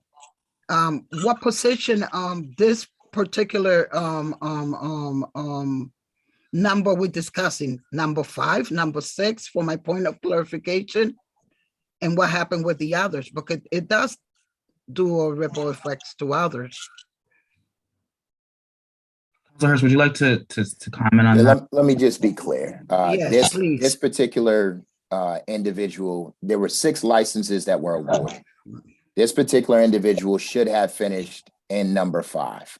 Okay. So that would have meant that the person that finished in number 5 would have finished in number 6, and the person who would have finished in number 6 would have finished in number 7, and thereby would not have been receiving a special permit or a host community agreement. They wouldn't even be before us. And so what this would do, I mean, yes, it would have a ripple effect, but it only has to have a ripple effect that matters if the mayor refuses to give a host community agreement to this individual who rightfully should have received a host community agreement. So the only people that are impacted at this point in time is the individual who probably should not have been before us anyway.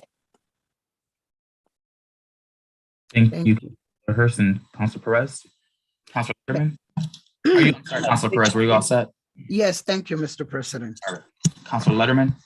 Thank you, Mr. President. I certainly appreciate and don't disagree with the sentiment that the administration should more clearly address and rectify in some way the tally error that the audit confirmed. However, I'm not convinced of 2 things. Number 1, I'm not convinced that the proposal that is before us today would not have been before us even if we had received the audited scores first. The reason for that being that the dispensary before us currently, number 6 in LEAT in the original score, was actually tied with DM Springfield's retail location that we just granted a special permit for. They were both tied at 119. Their audited score was also 119.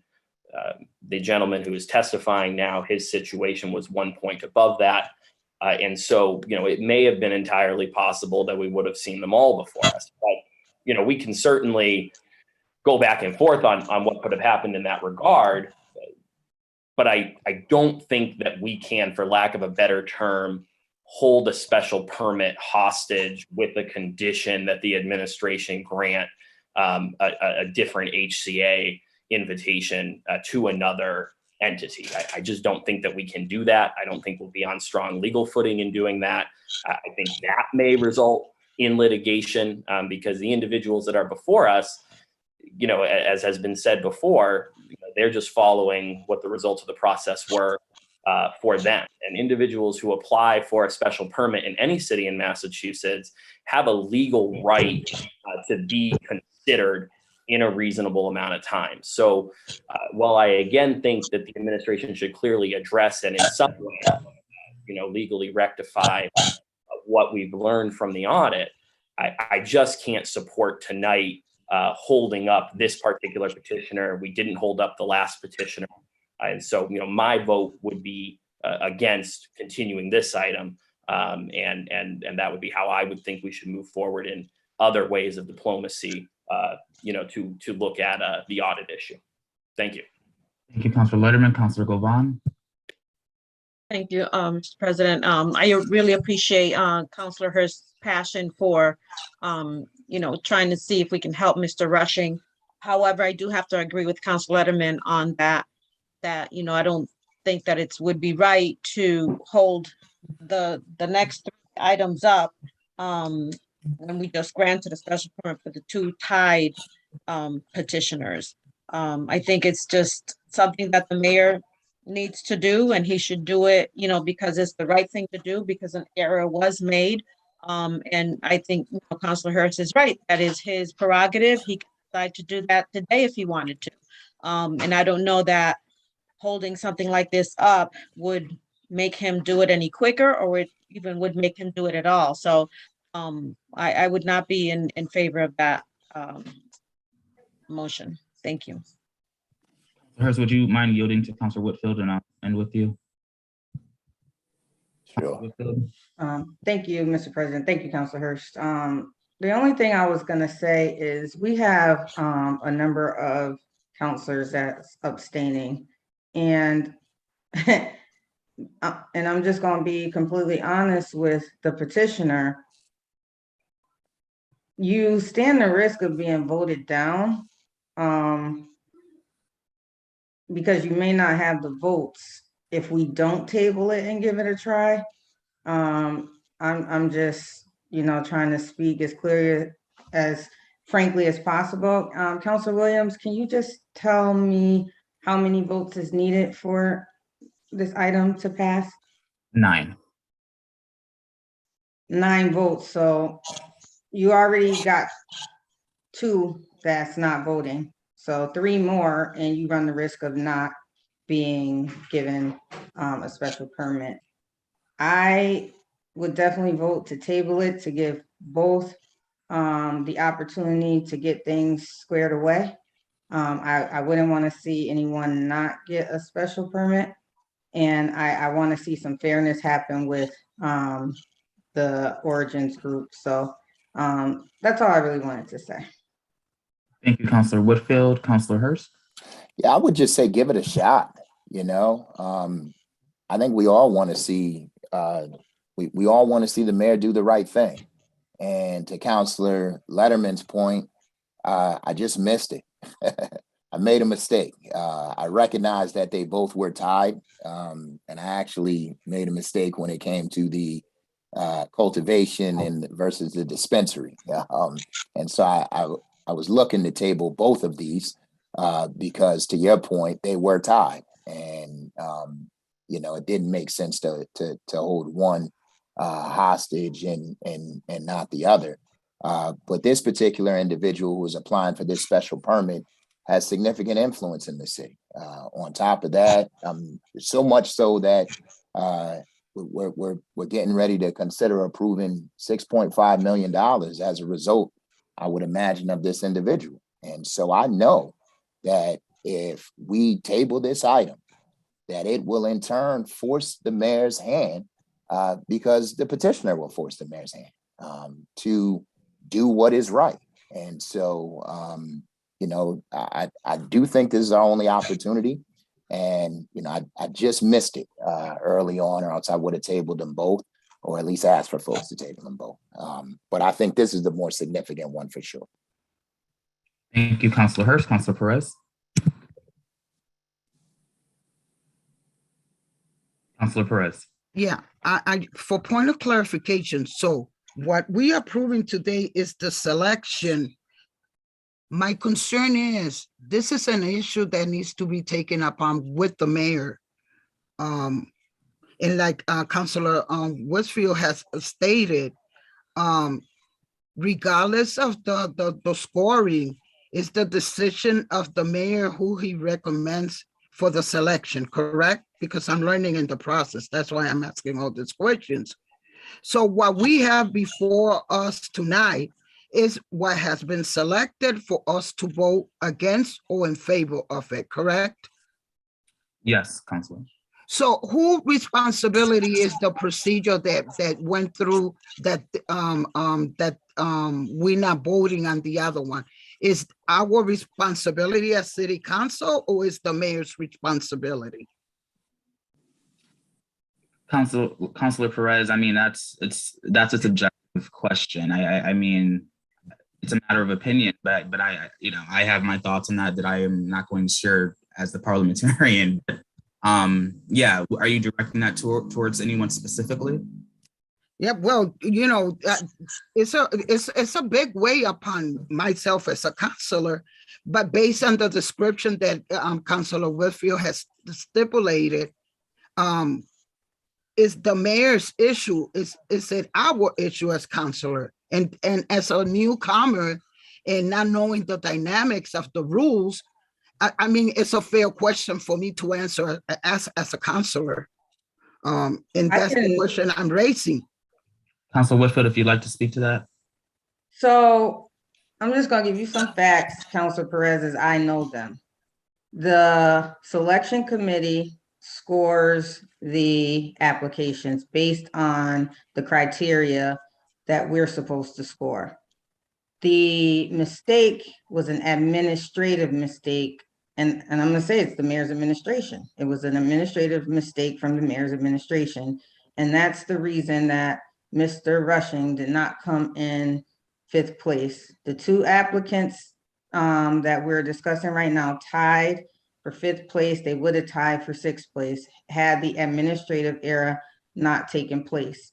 What I think Councilor Hurst is doing is saying, give Mr. Rushing a fair chance by at least tabling the items, and he may be able to go back and talk to the mayor, or councilors may be able to go back to talk to the mayor as well. And maybe there's an opportunity for negotiation at that point. That's how I'm understanding things are going right now. It is our responsibility. We could vote this special permit up, or we can vote this special permit down. And so it's really going to be in the hands of the council at that point. So I personally, and I'm just speaking for Tracy Whitfield City Council, would table, I want to vote to table the item to give all companies involved, or the two companies involved, the opportunity to both obtain special permits. That's just my opinion, and that's the information as I see it. As the process went, there was an administrative error on the mayor's staff as to why the Origin company was not selected, because they would have been the true 5th place winners. So I'm sorry, go ahead. Whether that was intentional or not, no one can say. I don't think the administration would intentionally do it, but then again, I have no idea. And it is the mayor's decision on who he's going to select for host community agreements. So yes. So at this point, from the legal perspective, is it the legal department responsibility to respond to us as counselor in terms of what transpired? And what role do I play in voting this? I mean, we, as a, it is hard because I hear what is being presented today, but then it's the weight that we are carrying by taking this vote. So from the legal department, have you guys as a counselors previously have received any information of what next steps to take from the administration? Is what I'm trying to say. Rob, I don't know if you're prepared to answer such a question. I also know Attorney G has been, I guess, described as a person who's handling cannabis matters. I don't see her on the call today, so I'll pass it to you. Yeah, I'm not prepared to answer this question. I can certainly look into it, but it's not something I would feel comfortable answering right now. All right. Thank you, Mr. President. Thank you, Councilor Perez. Councilor Davila. My apologies, Mr. President, I was muted. Mr. President, oftentimes I'm finding out that here the councilor, we're often put in a position where it's like choose your poison, and honestly, it's not a comfortable feeling. I'm going to reiterate again, and again, apologize for the fiasco that this process has been on second process. And a lot of these questions need to be aggressively addressed to the mayor's office. With that being said, I have to say that I do love the intent of the motion. I see it as kind of, in a way, in my head, playing chicken with the mayor, but I don't see the mayor's going to vote with this. Perhaps, unfortunately, again, I feel horrible for the opponent, but the only recourse that he may have at this point might be just going through the court system. And again, I do think that, in all fairness, he should be given a license. Now, in terms of holding this quote unquote hostage, I got my concerns because if we do that, then it may look that we are being capricious. And so I have to say that I agree with Councilor Letterman's point that how is this going to hold ground in a legal perspective, in a legal battle. So I have a lot of hesitation moving forward. Maybe somebody that can shine in more details, but again, people need to start asking questions to the mayor instead to the council. Thank you, Mr. President.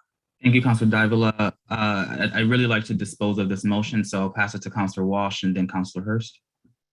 Thank you, Mr. President.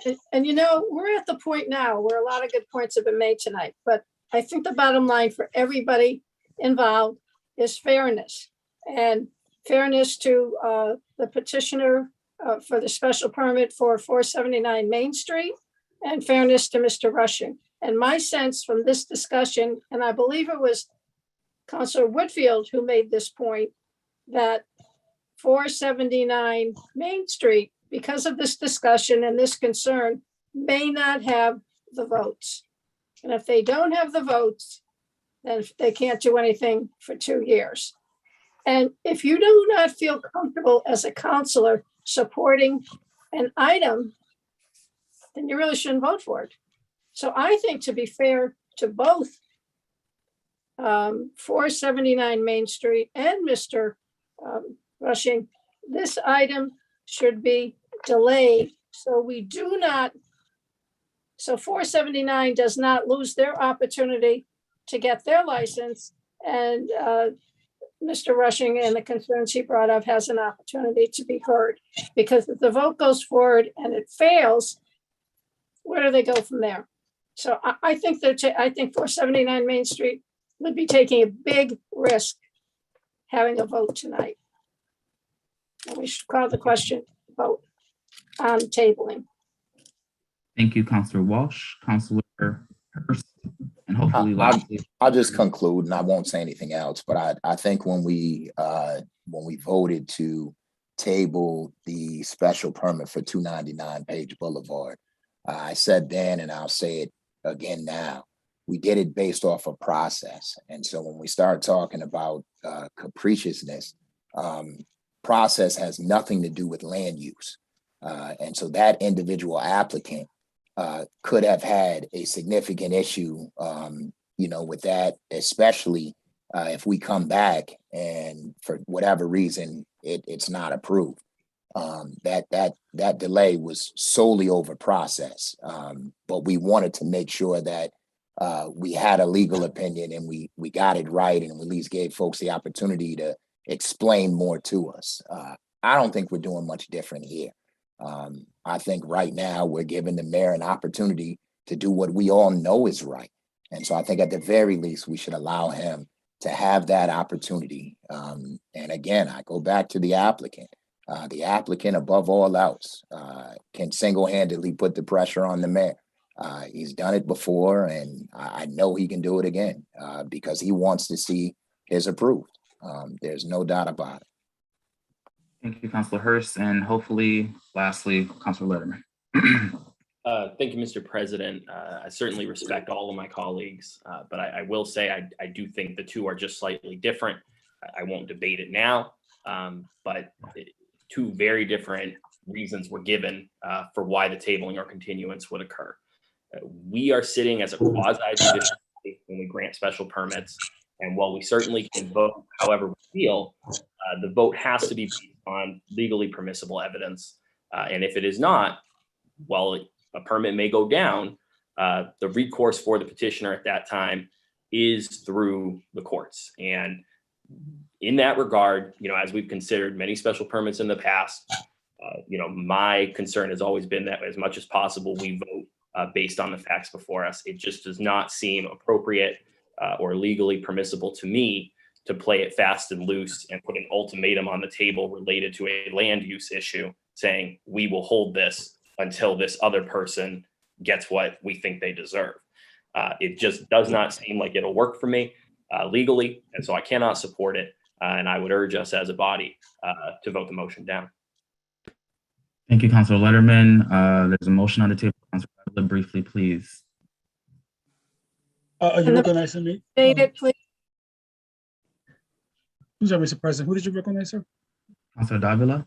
Oh, thank you, Mr. President. I just wondering, Mr. President, if Councilor Hurst could clarify the motion, as I understand that Councilor Hurst it's to table this motion until such time, what? To table this motion until. Table this item, excuse me. It's to table this item until such time as the mayor states that he will give the petitioner who should have finished in number 5, but did not receive an HCA and HCA. Mr. President, if I could, because I still, again, I absolutely love the intent of the motion. And I think Councilor Hurst has some great valid points. Maybe Councilor Hurst, there might be a way that we can, because I am legitimately concerned of holding this up for legal grounds. Maybe we can rephrase this in such a way that we can, I don't know, we will look into exploring ways that we can expand the seventh permit. Because we as a body could issue the permit, it will be up to the mayor to give the HCA. So I'm just trying to see if there's a little bit of middle ground here, sir. I think my point has been made. Folks can either vote yay or nay on it. I think when it's all said and done, if we want to table an item, we can table an item. And I don't think from a legal standpoint, folks are going to face any sort of ramifications or certainly none more than the legal ramifications we're going to face from the individual who ought to have received the host community agreement but didn't. So, with that being said, I think my point has been made, and I think at the end of the day, either the mayor does the right thing or he doesn't. Thank you, Councilor Hurst. Councilor Whitfield. I know that you want to dispose of this motion, Council President, and I'm sorry, but I just want the council one more time to think about tabling the item because the petitioner runs the risk of getting voted down the special permit. I know that councilors have their feelings on why we should and why we shouldn't. I'm going to speak for me that I cannot, in good faith, vote in favor of this petitioner without giving the petitioner that should have came in 5th place at least the opportunity for the right thing to be done for this petitioner. As Councilor Hurst mentioned, either way, there's going to be legal recourse, either way. So why not try to get a resolve for both parties instead of running the risk of the petitioner getting voted down? That's the reason that I am going to support tabling this item. And I hope that councilors really hear and understand the reason that I'm voting to table this item. Thank you, Councilor Whitfield. Councilor Hurst, I just had a quick question, just the process here. In regards to your motion, if I'm understanding it correctly, this item would never come back before us unless the mayor made a move. And I just want clarification on if that's the true intention behind it. I'll make a motion to continue the item. How about that? And if, the hope is that in the meantime, the mayor will do what he ought to do and will do what's right for the petitioner who's left out. Thank you, Councilor Hurst. All right, there's a motion on the floor. Can I then get a new second, please, to that motion? Second. All right, it's been probably seconded by Councilor Davila. Madam Clerk, can you please call the roll on tabling this item? Or continuing, right? What's the language? It was tabled, if I'm not mistaken. Councilor Hurst? the purpose of continuing it was so that it would appear on the next item, right? On the next agenda item. For those that were fearful that this might be out there indefinitely, certainly that is not the intention. The intention is to give the mayor time to act and do what is right. Yeah, it is. I think it's a matter of semantics. I'm happy to throw this on the agenda whenever, it makes sense to do so. So tabling, we'll just keep it as that for now. Okay. Madam Clerk? On tabling item number 4, Counselor Perez. Yes. Yes, Counselor Letterman. No. No, Counselor Curran. No. No, Counselor Walsh. Yes. Yes, Counselor Brown. Abstain, Counselor Davila. Yes. Yes, Counselor Hurst. Yes. Yes, Counselor Edwards. No. No, Counselor Allen. No. No, Counselor Govan. No. No, Counselor Fenton. Abstain, Counselor Whitfield. Yes. Yes, Counselor Williams. Yes. What's the vote count on that, Madam Clerk? 6 in favor. 6. 6 in favor and 7 against, or? 1, 2, 3, 4, 5 against. 5 against and 6 of continuing? Of Yeah, tabling, I'm sorry. So continuing passes with a majority vote. So 1. We don't have 7. Counselor We don't have Perez. 7. Yeah, we don't have 7. Yeah. It fails, yes. All right. So with that being said, with motion failing, I apologize. Madam Clerk, can you please repeat where we are on this item? Have we heard, did I ask you of the remaining testimony? On item number. Because we're in the middle of deliberation, so I'm sorry, I picked it up. So is there any further deliberation that the council would like to have amongst themselves on this?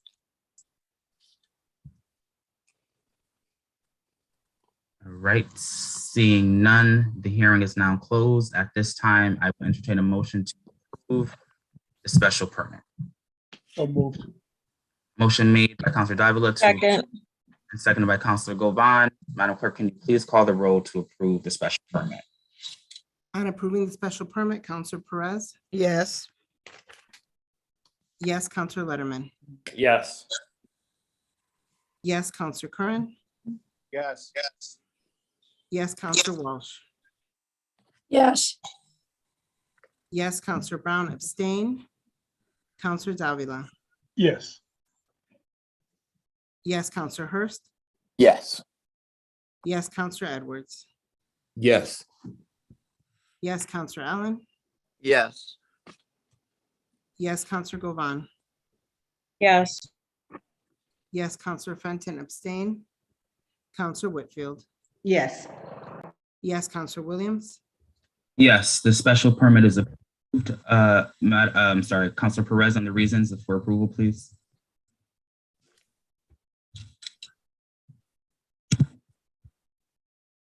The specific site is an appropriate location for such a use, structure, or condition. The use and develop will not adversely affect the neighborhood. Adequate and appropriate facilities will be provided for the proper operation of the proposed use. To incorporate the planning staff analysis into the decision at the basis of the findings. Thank you, Councilor Perez. Madam Clerk, on the reasons, please. On the reasons, Counselor Perez. Yes. Yes, Counselor Letterman. Yes. Yes, Counselor Curran. Yes. Yes, Counselor Walsh. Yes. Yes, Counselor Brown. Abstain. Counselor Davila. Yes. Yes, Counselor Hurst. Yes. Yes, Counselor Edwards. Yes. Yes, Counselor Allen. Yes. Yes, Counselor Govan. Yes. Yes, Counselor Fenton. Abstain. Counselor Whitfield. Yes. Yes, Counselor Williams. Yes, congratulations, Madam Clerk. The next item, please. Next item is item number 5 for a special permit to operate an adult use marijuana establishment delivery at the property known as 1860 Main Street. All right, and counselors, these last two special permits for cannabis-related items, this is the time we're hearing them, so there will be no vote taken tonight on these items. So with that, Madam Clerk, for item number 5, well, I'm sorry, is there anyone present first to speak to the special permit? If so, please state your name and address for the record.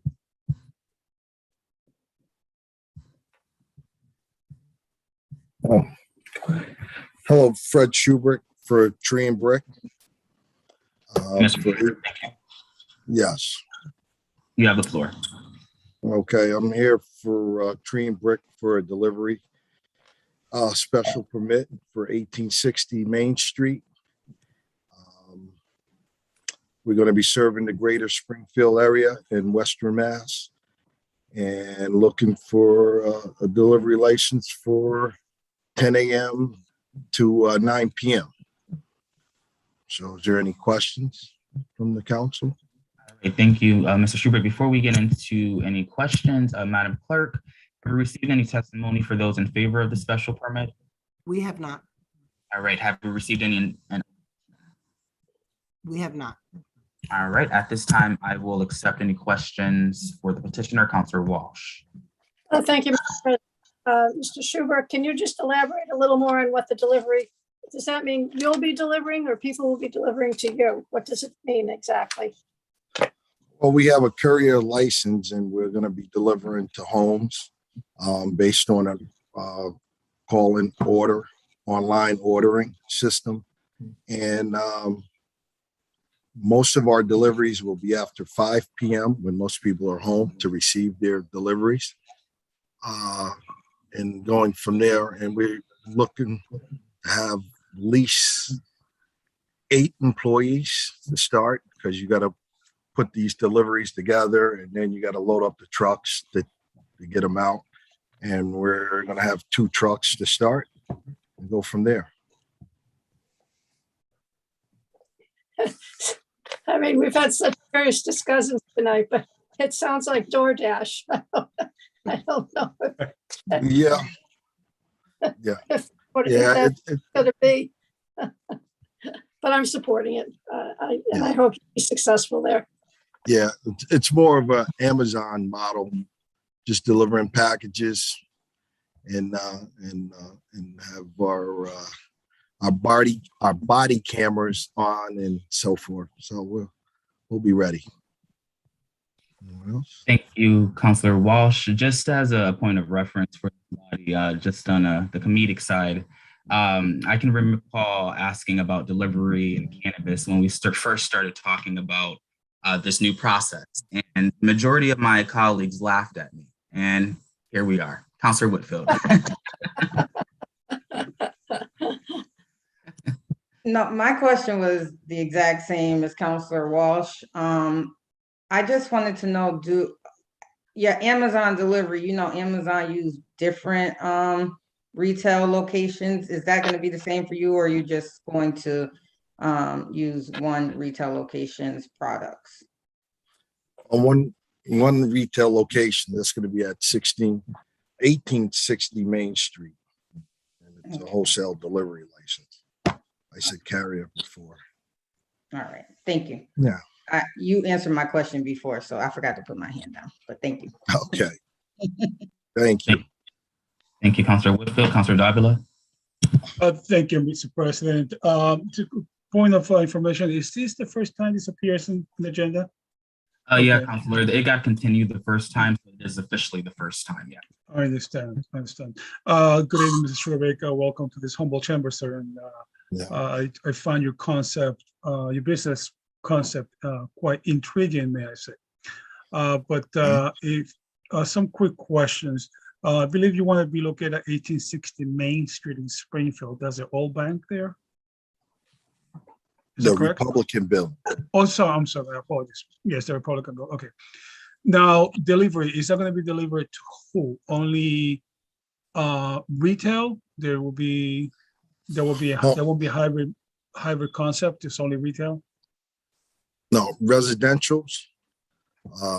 You got to be 21 years old to make a purchase, and you have to show ID at point of sale and Right. prior to ordering. All is gonna be done online, right? Yeah, it's going to be done online, and then when we go to make a delivery, the person that order it has to be the person that receives it with your ID. Everything is scanned and online. I understand. Now, would you be storing any product at that location, sir? Yes, it's going to be our main hub, putting the deliveries together and packaging them up, just loading up the truck and to go out and make our deliveries. Is this a continuation of the prior permit we approved at that location? Or is this a completely different, is this an offshoot of that permit we gave at that location? Two separate entities, but at the same location. It was for space. We were able to get the space for the location on that other side. So so where would you be getting your supply from? I'm just trying to figure this out. From different wholesalers. We're going to be brokering deals from different dispensaries to deliver their products just as well. We're going to be, Oh, I see. Okay, I see what you said. Yeah. But the product will be stored at your location, not at their location, correct? Right. They would bring it to our location, and then we would fulfill the orders and then make the delivery. Okay. Now, can you walk me through your safety plan, particularly for your drivers? It's all vans are got to be outfitted for security cameras. So this is all regulated, and then we all got to be fitted with body cams. So all The products driver will is be. 2 drivers in a vehicle at all times. And everything is on video the whole time. We're from point of packaging, putting it in the van until we make a delivery. Will the vehicles be tracked? Yes. Okay. Okay. Yeah, I do have more questions, but I look forward to asking you maybe in the second round because I'm kind of intrigued in the safety of the drivers. I think it's a very innovative concept. I look forward to hearing more, but I do have some questions as in regards to safety, particularly to the drivers.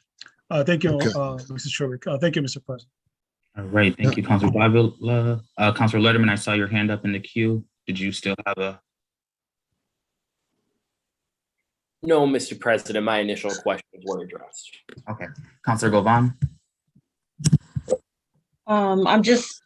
Thank you so much, Mr. President. I'm really glad to see Mr. Schuberg here requesting the special permit for a delivery license, which is great. I know that the social equity program, I'm hoping it's working.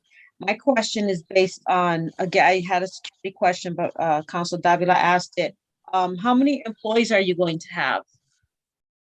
We're hoping a total of 8 people that would be fulfilling the orders, taking the orders, fulfilling them. And then you have 2 drivers to a van, and we're hoping to have 2 vans on the road. So 4 people on the road and 4 people in-house fulfilling orders. Okay, great. Thank you. And I think that was it. I do like the DoorDash idea. I don't know kind of cute name you're going to give it, but thank you so much. That was my question. Thank you, Mr. President. Okay. All right. Thank you, Councilor Govan. Are there any other questions at this time? Again, I'll ask, are there any other questions at this time, Petitioner? All right, seeing none, at this time, I'll entertain a motion to continue the item. So moved. Motion made by Councilor Whitfield, seconded by Councilor Govan. I'll give that to you. Madam Clerk, can you please call the roll to continue? On continuing the item, Councilor Perez? Yes. Yes, Councilor Letterman? Yes. Yes, Councilor Curran? Yes. Yes, Councilor Walsh? Yes. Yes, Councilor Brown abstained. Councilor Davila? Yes. Yes, Councilor Hurst? Yes. Yes, Councilor Edwards? Yes. Yes, Councilor Allen? Yes. Yes, Counselor Govan. Yes. Yes, Counselor Fenton abstained. Counselor Whitfield. Yes.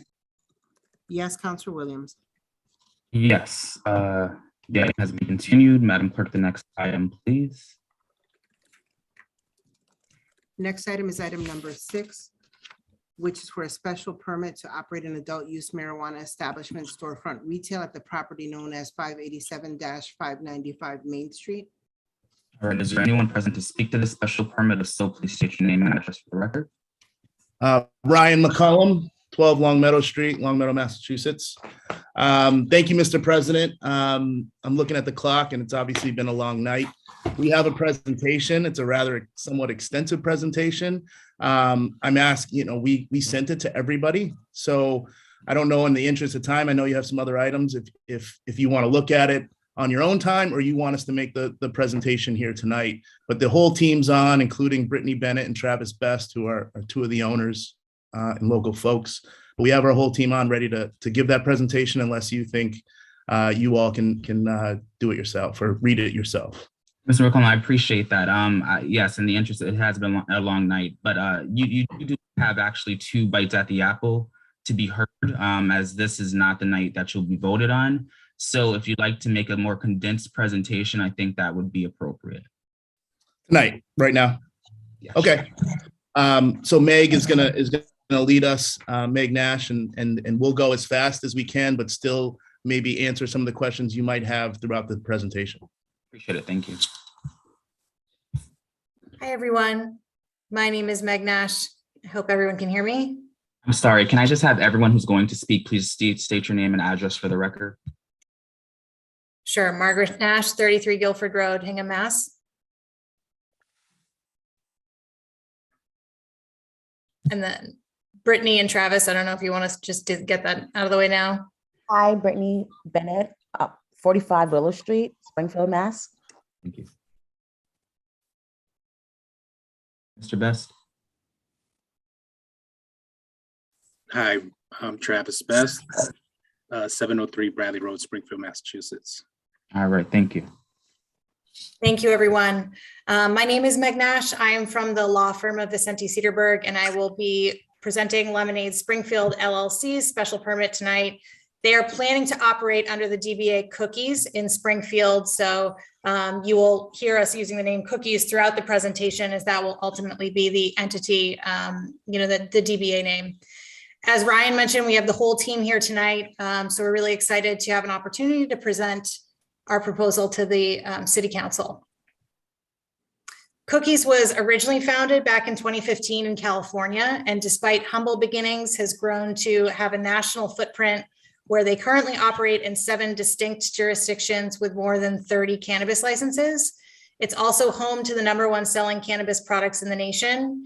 So Cookies Springfield will be able to draw upon the organization's vast resources in order to ensure best-in-class operations at its site at 595 Main Street in Springfield. In addition, Cookies will be drawing upon the team's impressive local talent, and I'll let Brittany and Travis introduce themselves. They are both, as Ryan mentioned, they're both owners of the entity, and Brittany is the majority owner. Brittany? Hi, my name is Brittany Washam, and I'm a Boston native. I graduated from UMass Amherst in 2018. During my undergrad, I was able to join Alpha Kappa Alpha Sorority Incorporated, which is a part of the Divine Nine. That's how I was introduced to Springfield. I've been living in Western Mass for the past 4 years, living in Springfield for the last 2 years. I'm currently finishing up my MBA at UMass Amherst with a focus in entrepreneurship. I plan to stay in Springfield to make this my home, since my business will be in the city. I have sat down and met with some of the counselors, but I would like to, at some point, to sit down with you all, regardless of what ward you represent. I would like to know if there are people in your community that we should employ. Also, if there are local vendors or vendors of color that you believe that we should be working with. And thank you so much for your time tonight. Thanks, Brittany. Hello, everyone. This is Travis Best, the other co-owner of Lemonade Springfield. I'm a Springfield kid. Went to Georgia Tech and studied business management. Played 15 years of professional basketball, and I have a foundation in Springfield, which I definitely look forward to some of the opportunities that this business model will present for that to for the outreach of the youth of Springfield, and as well as the outreach, the committee outreach that Lemonade will provide. With that said, I'll pass it on to continue the presentation. Thanks, Travis. Thank you, Brittany. In addition to our owners, we put together an impressive team of consultants, including Brad Baker, who will be our security expert. He has extensive experience in the cannabis industry, focusing on the design and implementation of security solutions to ensure compliance with all applicable regulations, as well as community safety. As I mentioned, I'm with VS Law Firm, a national cannabis firm. We're very fortunate to work with the Cookies Group throughout the application process. And Ryan, I'll let you introduce yourself and take us into some items on our commitment to community. Sure, thanks, Meg. I know most of the folks might know me, but Ryan McCullum, born and raised in Springfield. After getting out of Marist College, I decided to work in politics and worked on a bunch of campaigns. Worked in the state Senate for a while, and then I had the opportunity to work for Governor Deval Patrick in economic development. I also worked for former Mayor Charlie Ryan in economic development as well. I'm a member of several boards, Square One, ROCA, 16 Lyrics, the museum, the Springfield Museum's Marketing Committee, and Healing Racism. So that's near and dear to my heart, right? So, you know, one of the things that drew me to Cookies is their commitment to the community. We're going to have a neighborhood council, neighborhood advisory council made up of folks in the neighborhood to advise us on things that we are doing. We're also working hand in hand with some of the South End businesses to hopefully do some cross marketing with them. If you look at our site now, we have one of the murals from Fresh Paint. That money was donated by Cookies to have that mural, to bring some beautification to that area. We also plan on, in addition to the mural that's on the side of the building now, because the CCC does not allow windows to look into these facilities, we're gonna kind of have a cool, we're gonna have a cool indoor mural program from local artists that are gonna switch out that Main Street windows with different art. One of the best parts of this project, and we'll talk about it later, is because of the limit on space for retail. You know, you can only have 2,500 square feet. Our footprint is much bigger, larger. And so we're going to have a social equity impact center that's close to 3,000 square feet. And we're going to do things like have pro bono lawyers help folks with their quarries and have those expunged. Do some entrepreneurial programs, both with the Association of Black Businesses and Professionals, Valley Venture Mentors, and the Mass Latino Chamber of Commerce. And also have that space there for the community to use, as we won't be using it every day, 24 hours a day. So we have some extra space that we can activate in the community for community happenings. You can see the list of all the different folks we've talked to and spoke to and continue to want to work with, including the South End Community Center, which was written into our host community agreement, as was the South End Citizens Council. So thank you for that. And Meg, you can take it from there. Thanks, Ryan. Turning to the site itself, Cookies is seeking to operate a marijuana retailer at 595 Main Street in the South End neighborhood. It's between the intersections of Marble Street and Gardner Street. The site is in compliance with all applicable zoning setbacks and is located within the Business B district on a street that's been designated for this precise use.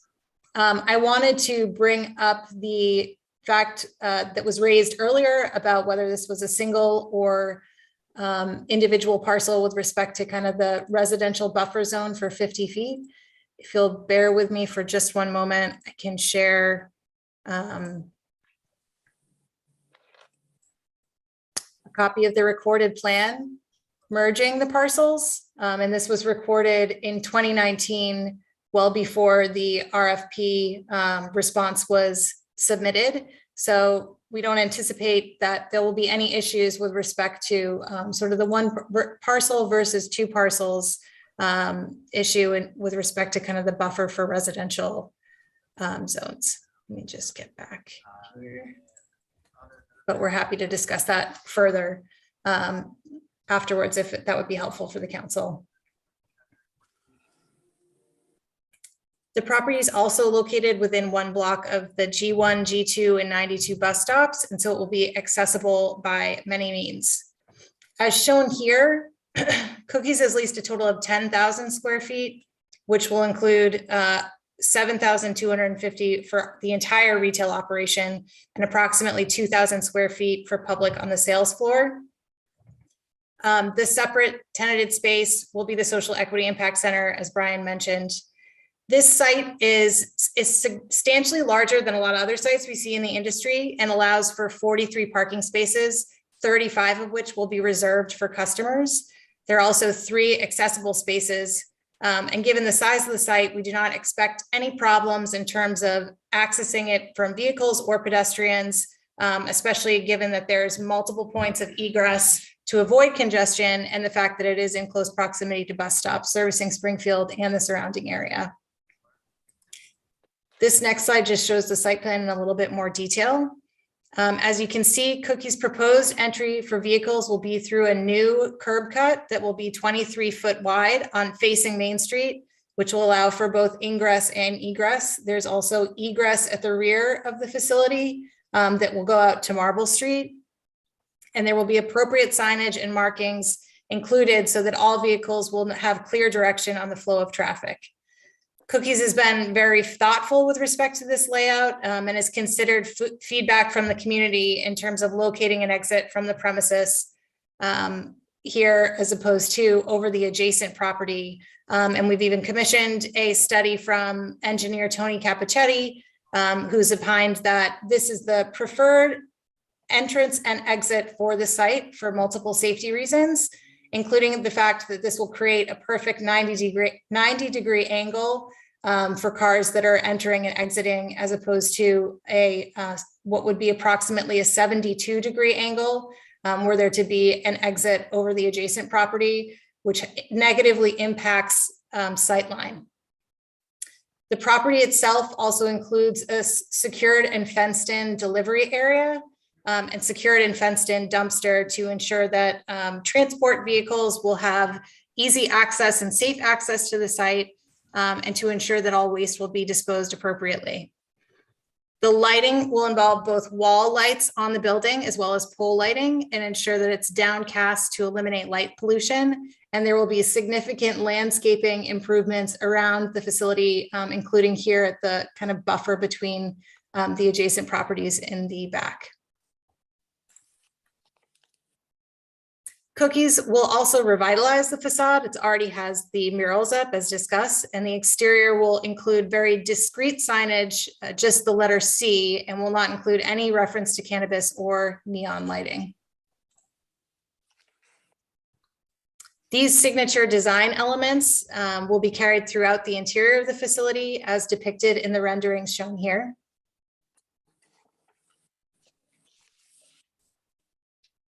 I've also included the complete floor plan here for ears of reference. As you can see, patrons will enter on the main street. Prior to entering, they'll be required to show their ID at a video camera. Once their ID has been confirmed, they will enter this check-in waiting area where they will not be able to proceed any further until they provide an ID for a second time. After providing ID, they'll be buzzed into the retail area, which is approximately 1,900 square feet and has 9 separate point of services sale counters. So at that point, they can coordinate with a sales agent to place their order, which will be fulfilled. Their ID will be checked for a third time before the transaction is completed, and then they will exit through a specific exit as opposed to the entry door right into the parking lot, as opposed to the main entrance on Main Street.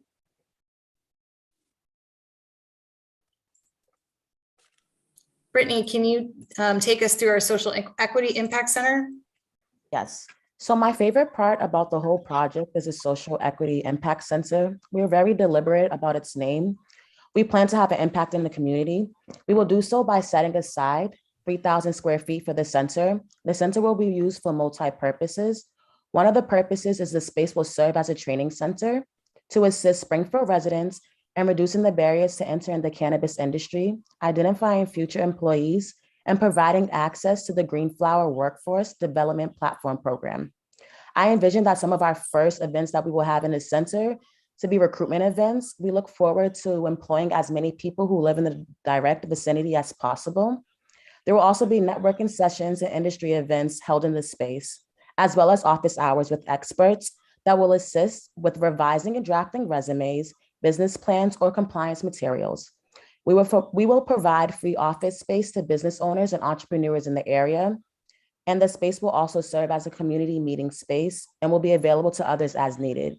We discussed with the South End City Citizens Councils about using the center 3 times a year for their events. As Ryan mentioned earlier, we met with Scott Foster from Valley Venture Mentor, David Menard from the Association of Black Business and Professional, and Andrew Melendez from the Latino Chamber of Commerce. We will continue to partner with Valley Venture Mentors, the Association of Black Business and Professionals, and the Latino Chamber of Commerce to create programs to assist entrepreneurs of color. I worked with Vivian this past summer as a mentor for the Collegiate Summer Venture Program and plan to return again to work with them. In an effort to have an impact on those who were disproportionately harmed by the war on drugs, especially those in our neighborhood and community, we're currently discussing partnering with local law firms for expungement programs. Thank you, Brittany. Our presentation would be incomplete without addressing Cookie's security protocols, which will be implemented not only to prevent diversion, but to ensure community safety. Physical security at the site will be provided by Astronaut, which is helmed by our consultant, Brad Baker, and it will include perimeter security, including motion sensors, alarms, and video surveillance. Intrusion detectors will be placed on all exits and entry points, including windows, and there will be multiple redundant alarm systems operating to ensure that the system does not fail in the case of power outage or any other service disruption. Cookies will also have on-site security personnel during business hours, and the property will be monitored off-site 24/7. Our security measures work hand in glove with additional strategies Cookie will implement to prevent diversion to minors through access controls, employee protocols, and compliance with advertising and branding regulations. Access to the site is controlled through ID checks and employee protocols, including background checks, and the use of a seed to sale tracking system. If there is any weight deviation in any inventory, the tracking system provides an alert, which will allow Cookies to review security footage and determine whether any product was diverted from the normal distribution chain. Any employee found to have diverted product will be terminated immediately per CCC guidelines. In addition, Cookies will not engage in any marketing initiatives that are designed to appeal to minors. Cookies has also adopted SOPs to mitigate odor and negative traffic impacts. With respect to odor, all inventory arrives at the site pre-packaged in sealed tamper-resistant packaging to mitigate things at the offset. All on-site consumption is strictly prohibited, and the facility will make use of carbon filters in the ducting system to scrub any odor from the system. The company has also provided a traffic impact statement, which indicates that at its weekday peak hour, the store will see 7 to 8 customers, and at its Saturday peak, it will see 15 to 16 vehicles. The 35 dedicated customer spaces should be more than able to adequately handle this. And even if there were to be a sudden influx of a greater number, noting that the average customer visit is less than 15 minutes, 35 customer spaces can handle about 140 visits per hour, which is more than sufficient for even the busiest anticipated day. The impact plan has also already been reviewed by the Director of Department of Public Works, who has not noted any major concerns. But we have, in fact, created an opening day plan just in case to make sure that there'll be a smooth opening and transition where patrons would only be able to come by appointment only, if that's necessary to really mitigate and control the timing of traffic at the facility site. We'll continue to work with local police to make sure that we're coordinating plans for the initial weeks of operation and to ensure that this is running smoothly for the community. In closing, we want to reiterate that our plan is to follow what has already made Cookies a leader in the industry, which is a commitment to doing well by doing good. The company will employ between 35 and 45 people with pay rates starting between $20 to $24 per hour, $24 to $24 per hour benefits, and 100% of the employees will be Springfield residents, minorities, or have a history of disproportionate impact by drug law enforcement. Community engagement will be ongoing with neighbors and local community groups to ensure that any concerns are addressed and to determine how we can help with community needs on an ongoing basis. Brittany will attend all local business and civic associations as part of her job function at the site. Cookies is also committing to dedicate shelf space to products and brands owned by social equity and economic empowerment applicants in order to create additional opportunities in the Massachusetts cannabis industry for these applicants. We really appreciate your time, especially at this hour in the evening, and welcome any questions that you may have.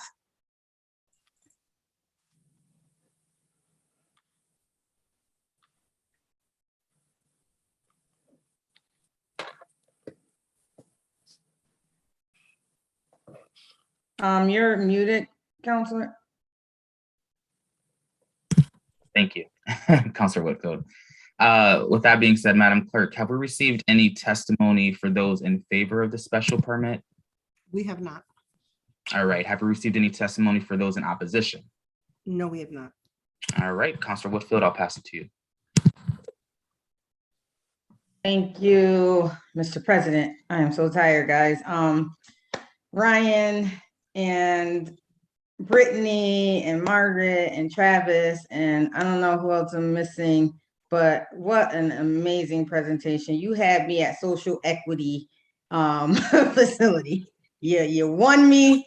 I think that's the best proposal that I have heard with pro bono lawyers to help folks who've been arrested because of marijuana get expunged. Like, that part blew my mind. I don't remember hearing that when I seen this presentation before. I could have, but it was such a long time ago. But thank you for thinking about everyone. Thank you for thinking about hiring locally, hiring minorities, hiring folks that normally will not have this opportunity to work for such livable wages. I mean, I wanted you to hurry the presentation up. I was saying it like, hurry up, but you did an amazing job. I'm glad that we got all that information. That is truly, truly remarkable work that you're doing for the community. Your partners are great. I just want to say that, and I am confident that you will be giving back to the community as you stated. And just thank you. Just thank you for that presentation, even though it was rushed. I do have one question because I think I missed it when it was brought up earlier. What was that about the A&R? The buffer? I missed a little bit of that, but I know something happened in 2019 that was all taken care of. Can you just reiterate that a little bit? Sure. So it seemed at the beginning of the meeting that Mr. Dromey had raised the issue that there may be some, deviation because there was 2 parcels as opposed to 1 parcel. So the relevant kind of regulatory language is whether there needs to be a 50-foot buffer between a residential zone and a retailer, but that this doesn't apply to properties that have more than 30,000 square feet. So I think that the concern that was raised was whether or not this buffer requirement was satisfied if there were 2 separate parcels and one was less than 30,000 square feet. So I had shared a copy of the A&R plan that was recorded in 2019, combining the parcels to confirm that it is in fact been recorded in the Hampton Registry of Deeds. This is now a single parcel that is over 30,000 square feet. To kind of dial in on that point with respect to the zoning ordinance. And I just wanted to stress that it was prior, it was done in 2019 before the RFP was even, I think on the horizon, and certainly well before submission in March of 2021, just to kind of reflect the fact that this wasn't, the application wasn't submitted and then the A&R plan was recorded. Right. Gotcha. Thank you very much. I mean, thank you. You guys blew my mind with that presentation. You got my support. Thank you very much. Thank you, Councilor Whitfield. Councilor Davila. Thank you, Mr. President. Margaret, excellent presentation, very thorough. You answered most of the questions. I do have a question, but before, please, Mr. President, if you indulge me, I have to say this. Great things come out of Springfield Central High School. Mr. Travis Best, and of course, myself, as I'm a graduate of Springfield Central High School. Go Eagles. Good help, sorry. Reach on, Counselor Develop. There you go. Thank you, Travis. So I just have one quick question. I mean, I love everything from the equity, it's just a great plan. The free up office space, can you walk me a little bit more through that? Is that aimed more towards incubators, or is that anybody? So if Brittany, if you don't Ryan, mind. Yeah, that's fine.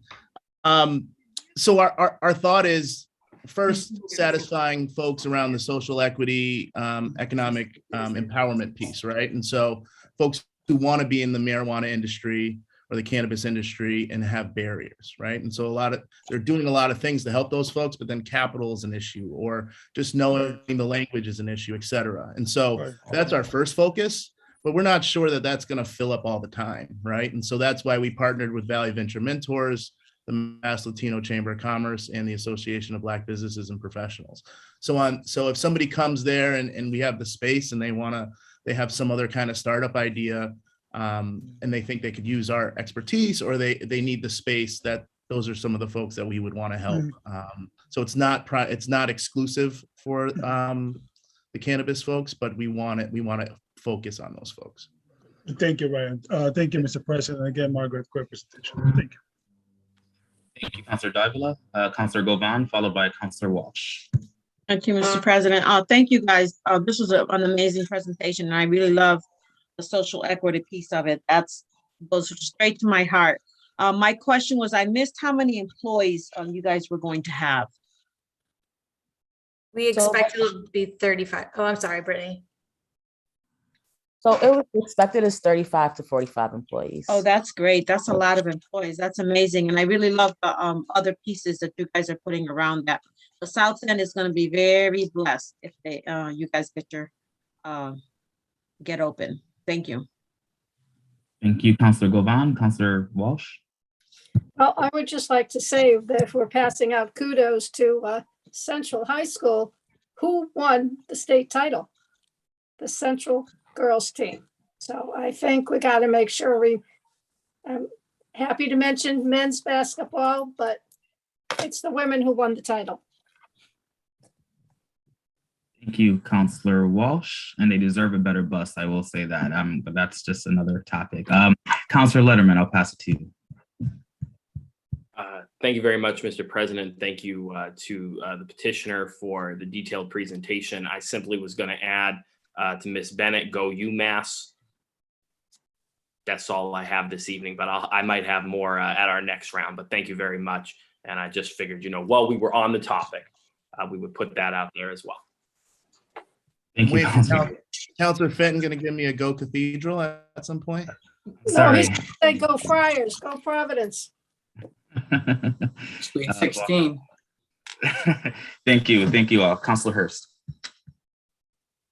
So I'll echo the sentiments of my colleagues as well. Phenomenal presentation, and love the purposeful and intentional work that you all are doing around social equity. Just wanted to clarify one point with respect to the A&R plan. Did you say that A&R plan was submitted before you submitted your application to be considered for a host community agreement? Correct. It was recorded in April of 2019, and the RFP process closed in March of 2021. Okay, just wanted to clarify that. Thank you. Sure. Thank you, Councilor Hurst. Are there any other questions at this time for the petitioner? Seeing none, at this time, I will also entertain a motion to continue the item. So moved. Second. Motion made by Councilor Allen, properly seconded by Councilor Govan. Madam Clerk, can you please call the roll? And continuing the item, Councilor Perez? Yes. Yes, Councilor Letterman? Yes. Yes, Councilor Curran? Yes. Yes, Counselor Walsh. Yes. Yes, Counselor Brown abstained. Counselor Davila. Yes. Yes, Counselor Hurst. Yes. Yes, Counselor Edwards. Yes. Yes, Counselor Allen. Yes. Yes, Counselor Govan. Yes. Yes, Counselor Fenton abstained. Counselor Whitfield. Yes. Yes, Counselor Williams. Yes, the item has been continued.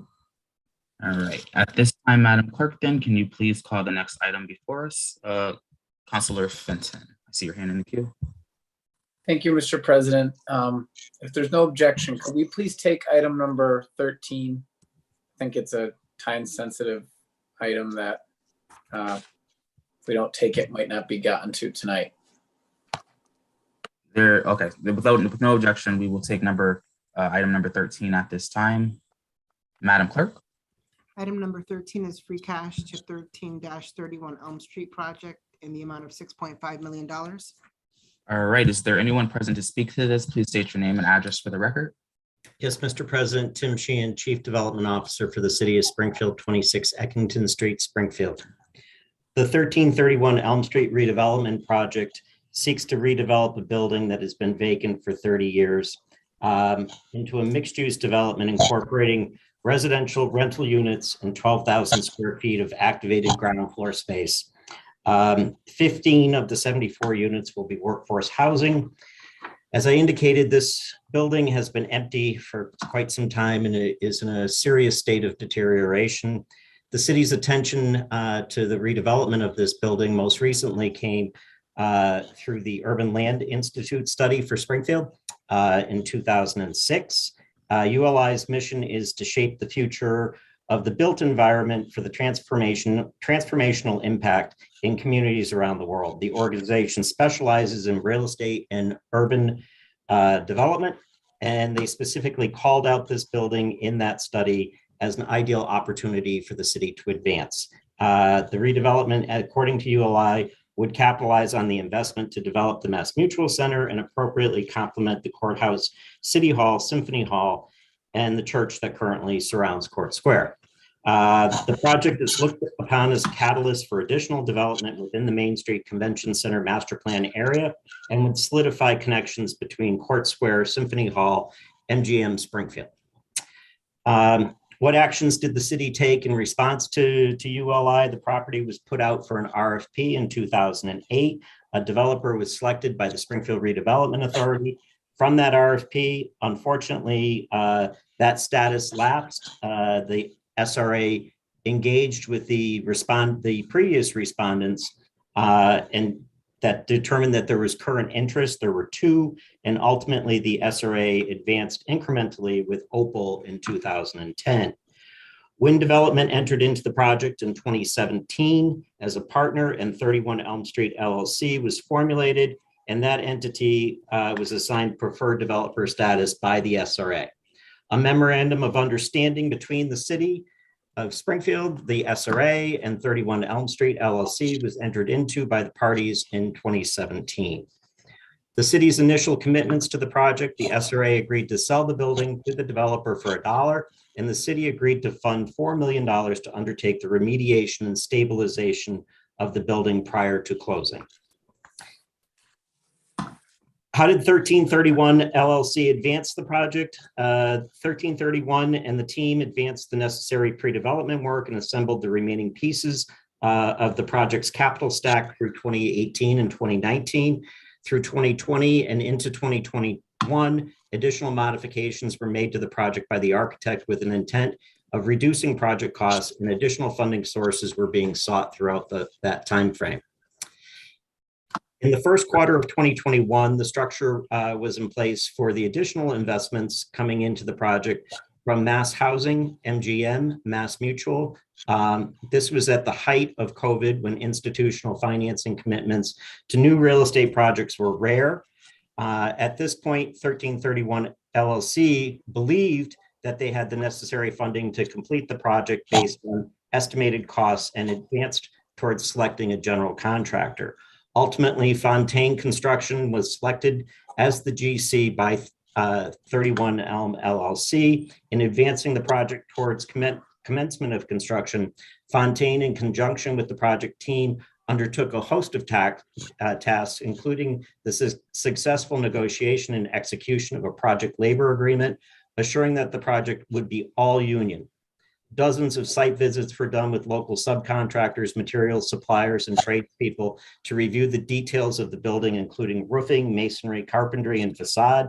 Extensive value engineering was undertaken, and meetings in coordination with state and local officials, including DPW, sewer, water, and the building department, to ensure the project was ready to move forward in compliance with all applicable permitting procedures and local guidelines.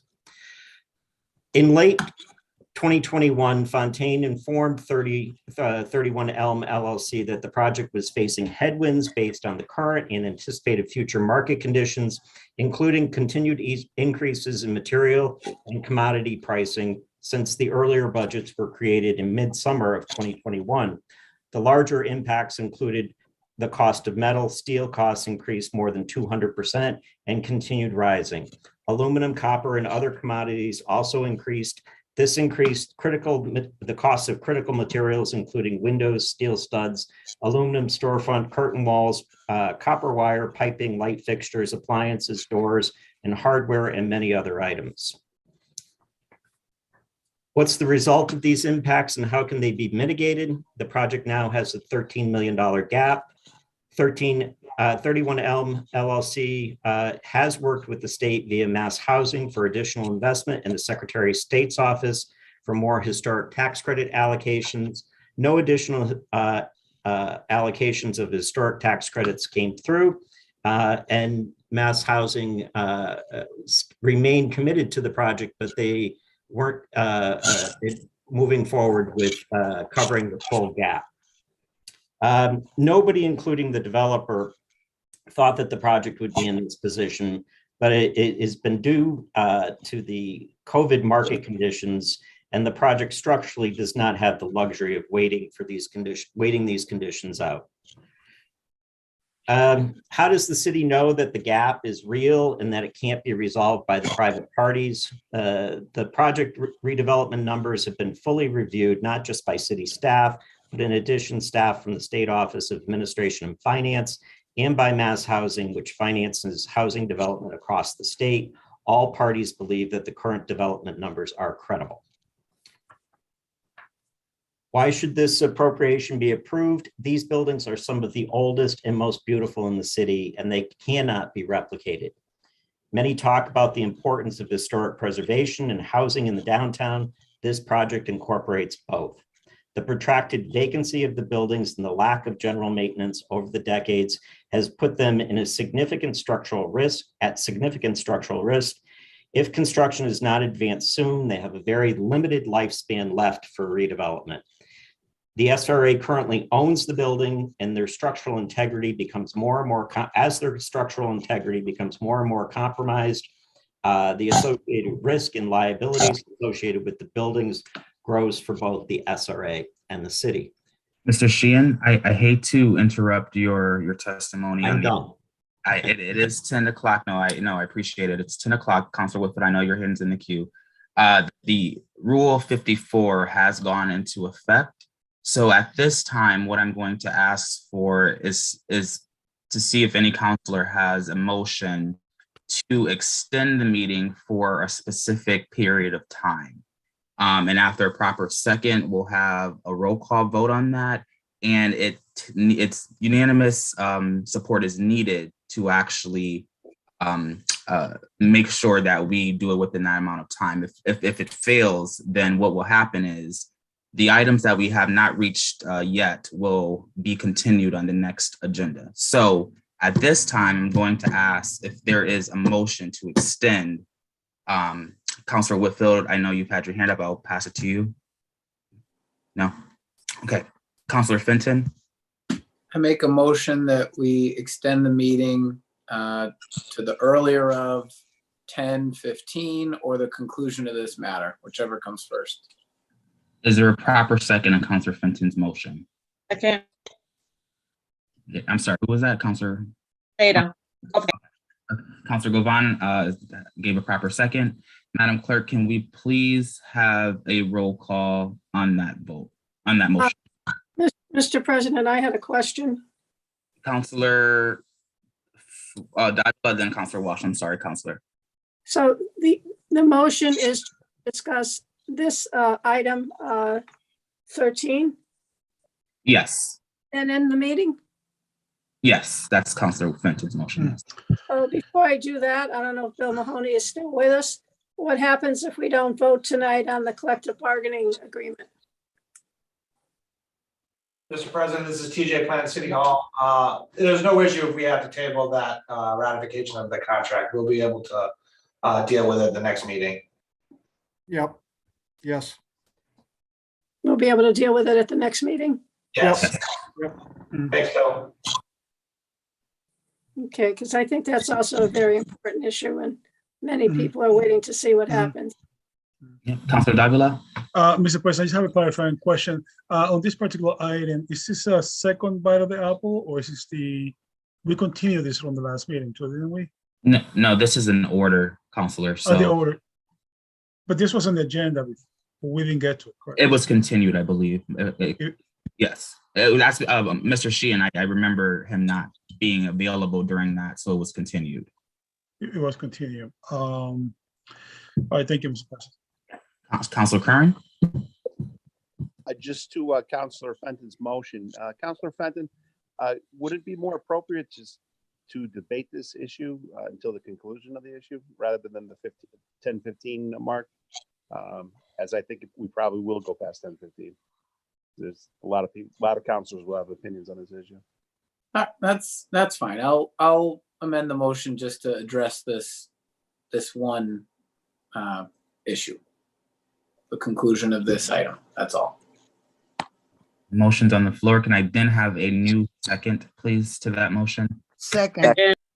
Seconded by Counselor Perez. Madam Clerk, can you please call the roll on finishing off this item and then ending the meeting? On the motion, Counselor Perez? Yes. Yes, Counselor Letterman? Yes. Yes, Counselor Kern? Yes. Yes, Counselor Walsh? Yes. Yes, Counselor Brown? Yes. Yes, Counselor Davila? Yes. Yes, Counselor Hurst? Yes. Yes, Counselor Edwards? Yes. Yes, Counselor Allen? Yes. Yes, Counselor Govan? Yeah. Yes, Counselor Fenton? Yes. Yes, Counselor Whitfield?